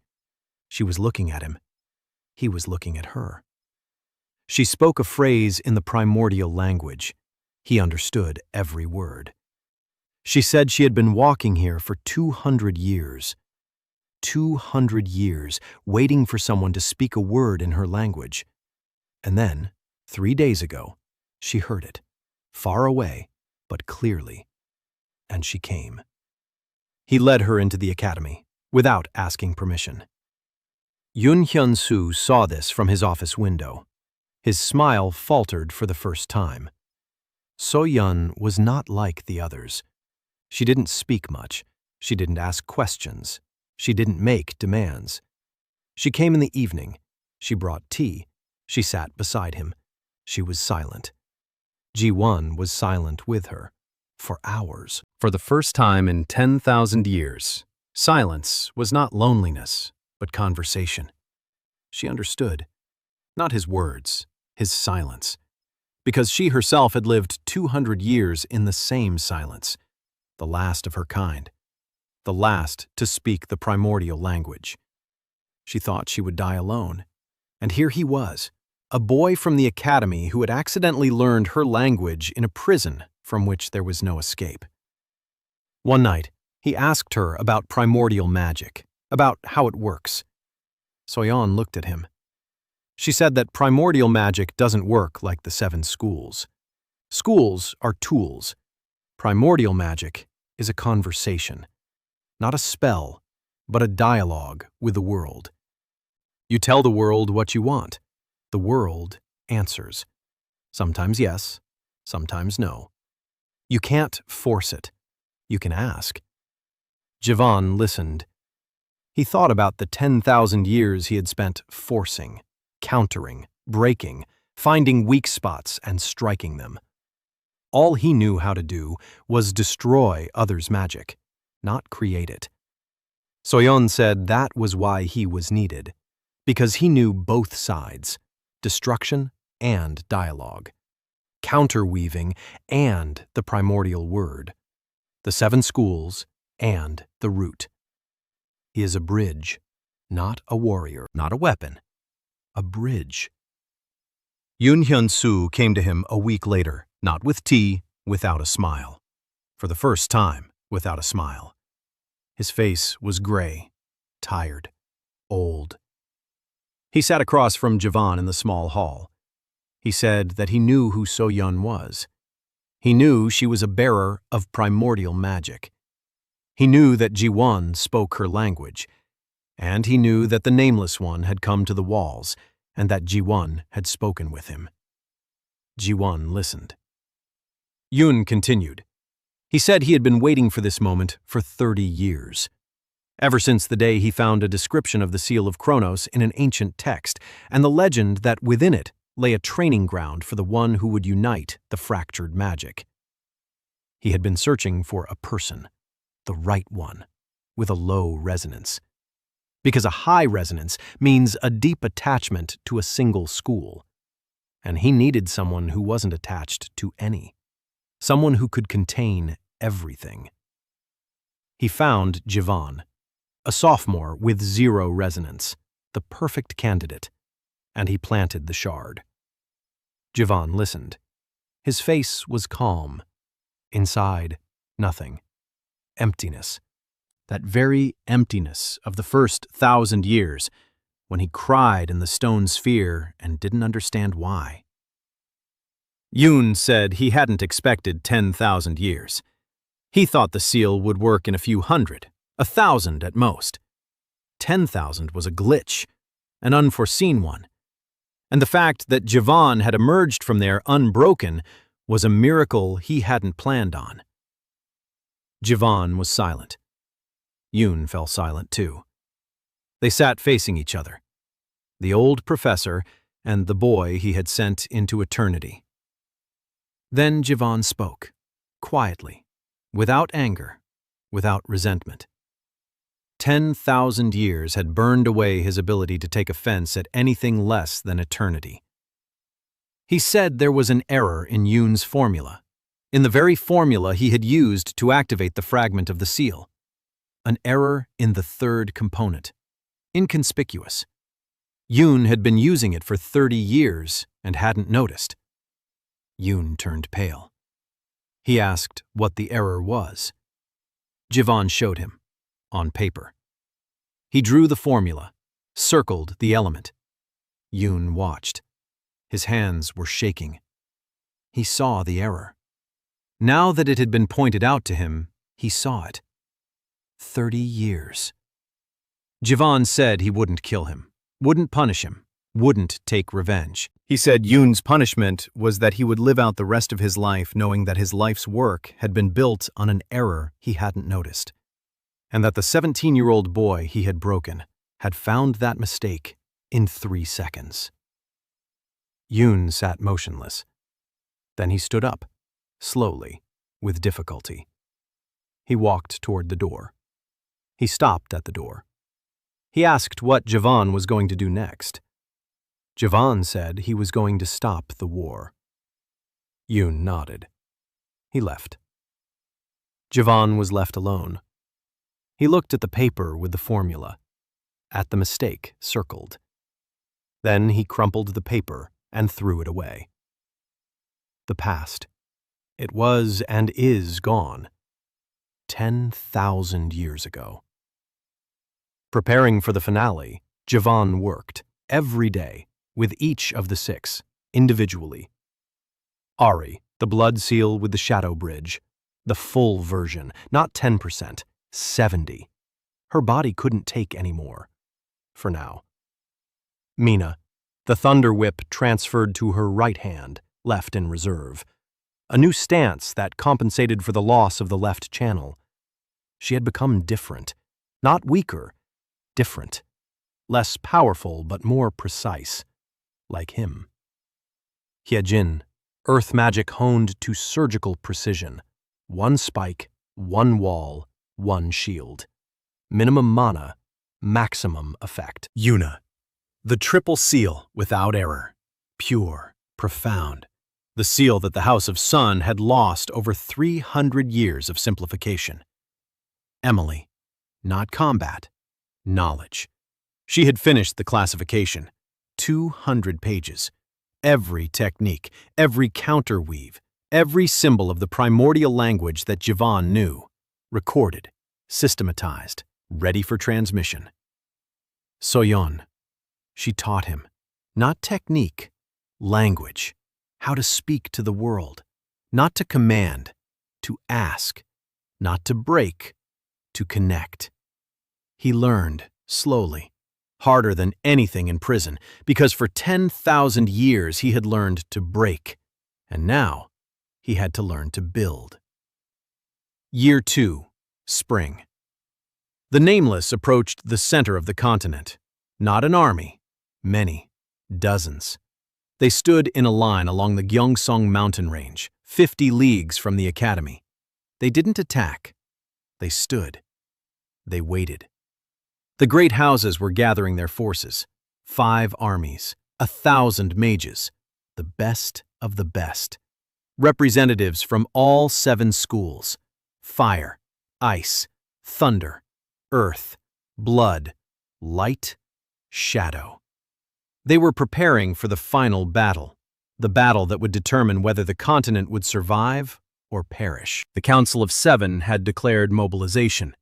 The upperclassmen had been called up. The academy was half empty. Those who remained walked the hallways with pale faces. War. A real one. Not a duel, not a tournament. A war in which people die. Jivan stood by the dormitory window and looked at the horizon. Somewhere beyond the mountains stood the Nameless. Waiting. For what? He knew. He could sense it through the touch. They were waiting for an answer. 1,000 years ago, someone had split the magic, divided one people into 2. those who had gone to the schools and those who had stayed with the root. For 1,000 years, the nameless had waited in the depths, waited for one of those who had left to remember, to speak their language, to return. They did not come to destroy. They came to ask, "Do you remember?" But the outposts fired first, and the nameless ones answered, because a blow is answered with a blow. Even those who came with a question. He gathered his circle, one last time in the library, the archive section, a round table, 6 faces. Ari, Mina, Hejin, Emily, Yuna, Soyeon. He said he would go to the mountain range, to the nameless ones, alone. He would speak in their language. He would try to stop the war before it began. Mina said he wouldn't go alone. He said he would. Ari said that if he went alone and didn't return, everything he had given them would die with him. He looked at Emily. Emily held up a stack of papers, 200 pages, classified, everything recorded, everything systematized. He isn't the only bearer of this knowledge. Emily smiled, just a little. Points. Hejin said he was a fool, that she would go with him. He said no. She said she wasn't asking. Yuna said she would go too, as a representative of House Sun. Her presence would lend weight to the negotiations in the eyes of the council. Mina said she would go as a representative of the Chun House. Ari said she would go because her blood seal with the Shadow Bridge is living proof that schools can be united. Soyeon said she would go because she is the bridge from the other side, the last of those who remember. Emily said she would stay. Someone had to keep the records. If they didn't return, the knowledge would survive. Jiwon looked at them. 6 people. 5 are going. 1 is staying. He hadn't assembled an army. He hadn't formed a squad. They had gathered on their own. Because he had fixed something in each of them, an elbow, a formula, years of life, an exam, a seal, loneliness. And now they were walking with him not because he was strong, but because he was the one thanks to whom everyone else worked. Morning. Dawn. They left the academy, 5 of them and Javan. They walked through fields, through forests, 2 days' journey to the mountain range. Along the way, they met the advance units of the great houses, mages in battle armor. They stared at the group of students and the priestess in bewilderment. Yuna showed the seal of the House of Sun. Mina showed the seal of the House of Chong. They were allowed to pass.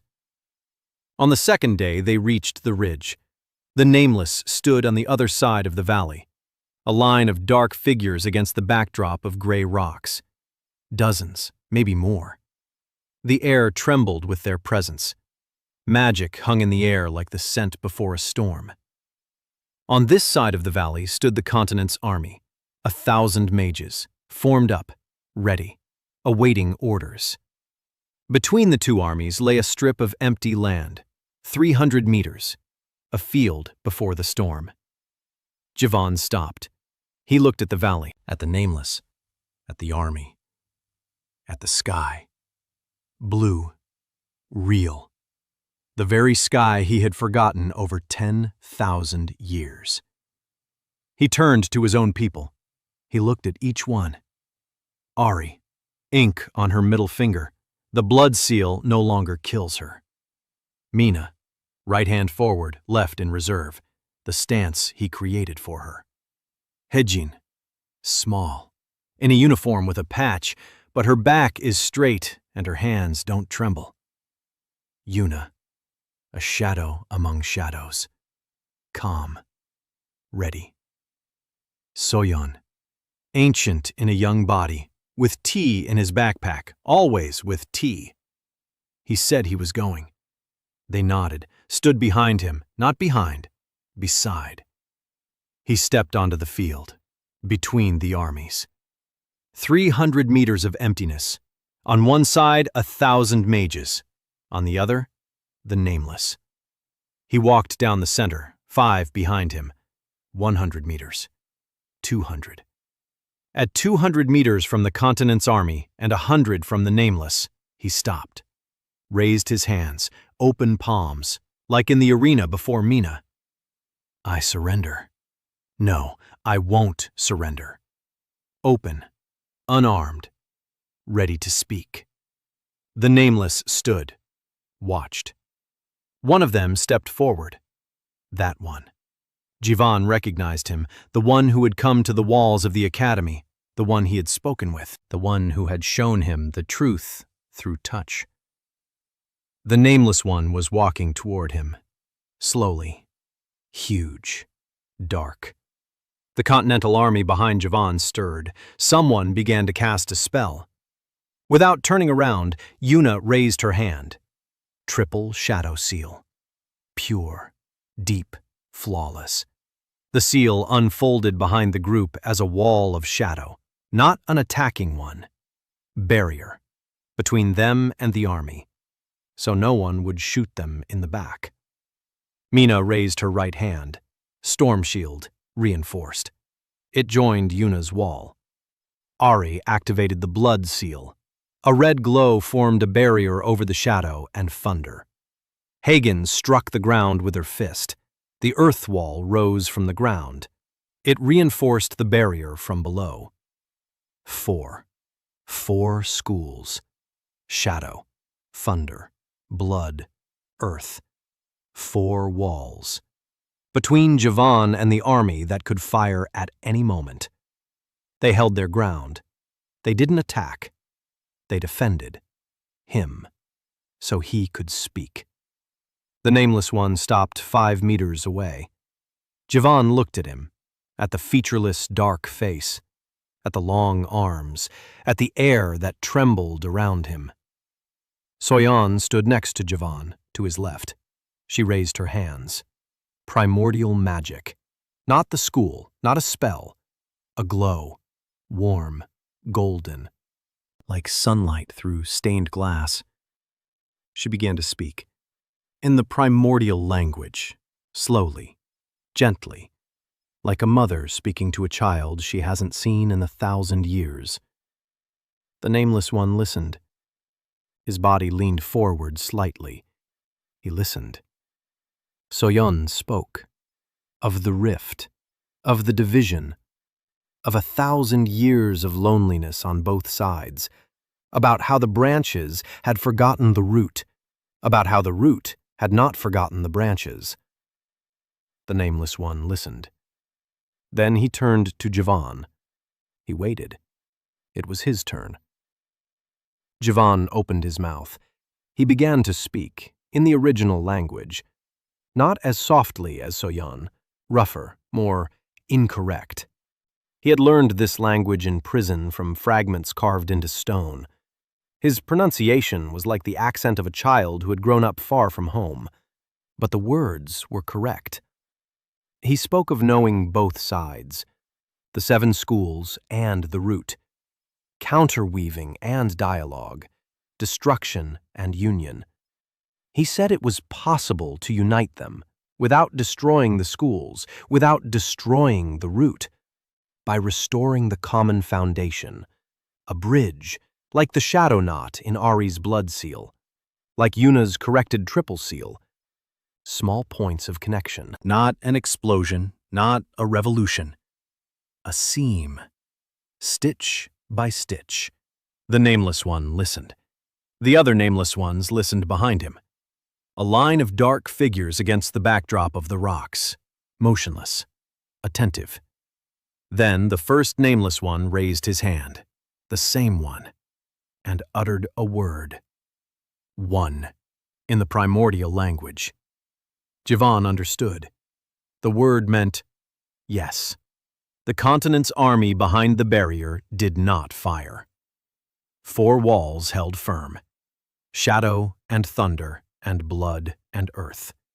The 4 held the barrier and did not tremble, because for each of them He had repaired one thing: an elbow, a formula, an exam, a seal. And now this repair kept the world from war. Javan stood between the two sides, a bridge. Not a hero, not a weapon, not the continent's mightiest mage. A boy with zero resonance who had spent 10,000 years learning to find weak spots. And found the weak spot of war: misunderstanding. The negotiations lasted 3 days. Javan translated. Soyan helped.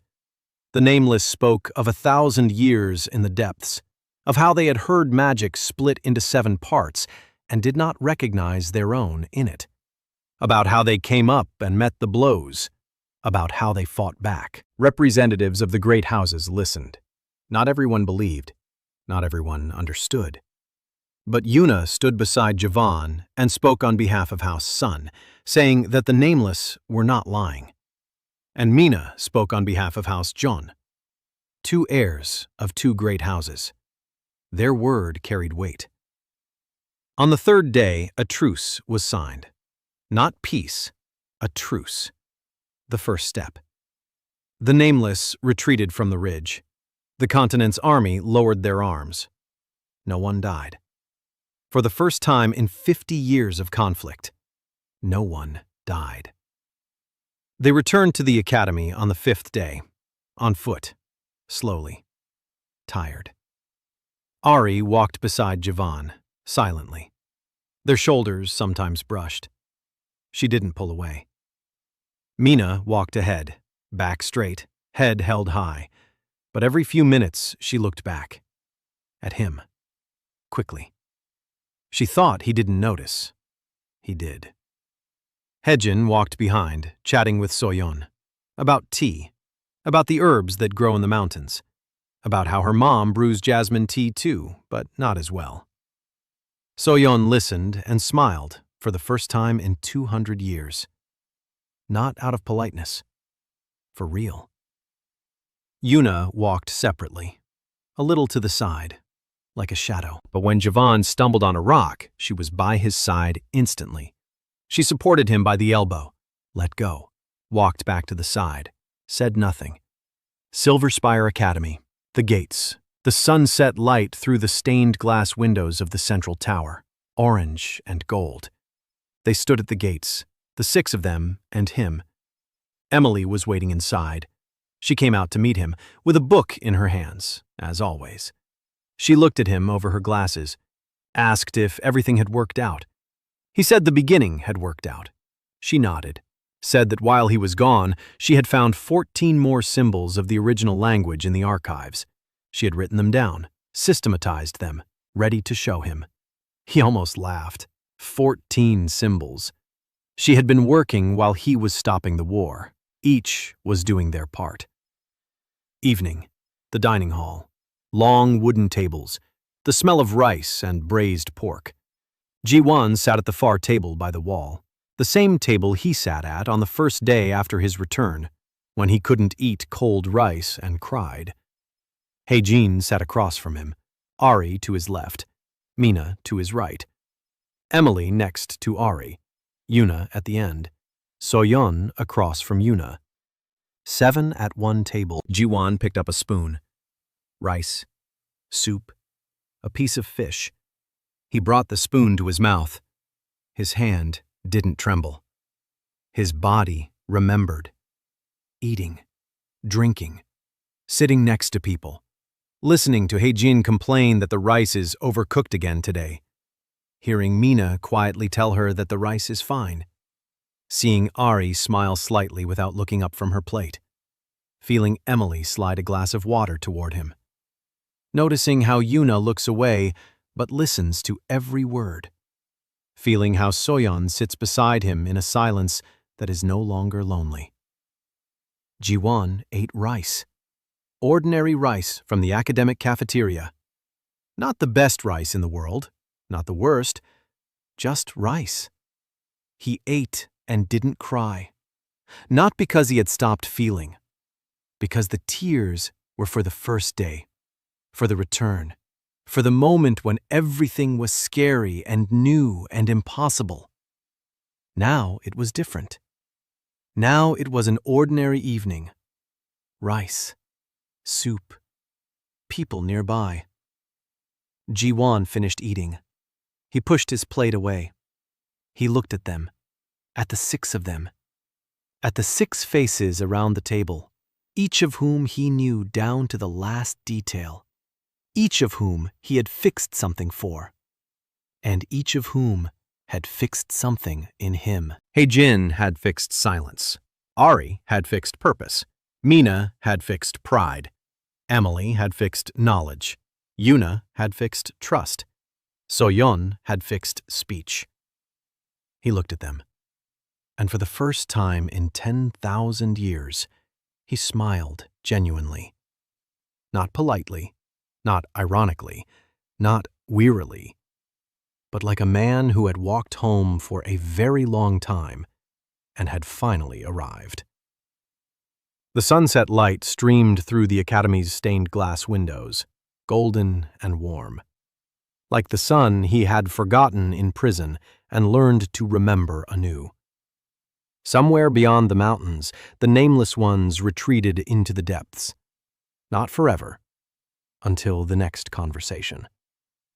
The war wasn't over. A truce isn't peace. Years of work lay ahead, stitch by stitch, seam by seam.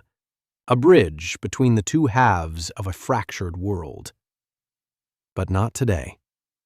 Today, rice, soup, people nearby. Ji-won took the glass of water Emily had placed in front of him. He drank it. The water was room temperature. Perfect. He set the glass down. Hae-jin asked what he would be doing tomorrow. He thought about it. He said he would go to a lecture tomorrow, then to the library, then to the dining hall, then practice. A normal day. Hae-jin said that was boring. He said that after 10,000 years, boring was the best thing there could be. She didn't get it. The others did. Ari lightly touched his elbow under the table. Quickly, fleetingly. She pulled her hand away. He didn't turn around, but he tilted his head slightly toward her. That was enough. Outside the window, there was getting dark. The first stars. Real stars in a real sky. Ji-won watched them through the glass. Then he stood up, said he was going to bed. The 6 of them looked at him. He nodded to them. He walked toward the exit. He stopped at the door, turned around, looked at the table, at the 6 people sitting there, at the light from the magical lamps, at the steam rising from the plates, at an ordinary evening in an ordinary dining hall. He stood there and watched. For a second. 2. 3. Then he left. He walked down the academy corridor toward the dormitory. Stone walls, moonlight streaming through the windows, his footsteps echoing down the empty corridor. He reached his room. He opened the door. A small cubbyhole. A bed, a desk, a wardrobe, a window. A stack of papers on the desk. Formulas. Emily's notes, a book from the library, a jar of ointment from Mina. He lay down on the bed. The ceiling, white, with a crack in the right corner, a tree branch, the same crack as on the first day. Nothing had changed. Everything had changed. He closed his eyes, darkness behind his eyelids, ordinary, not a stone sphere, not a prison. Just the closed eyes of a tired boy at the end of a long day. He fell asleep. 3 minutes later, no nightmares, no stone walls, no projections. Just sleep. Deep. Warm.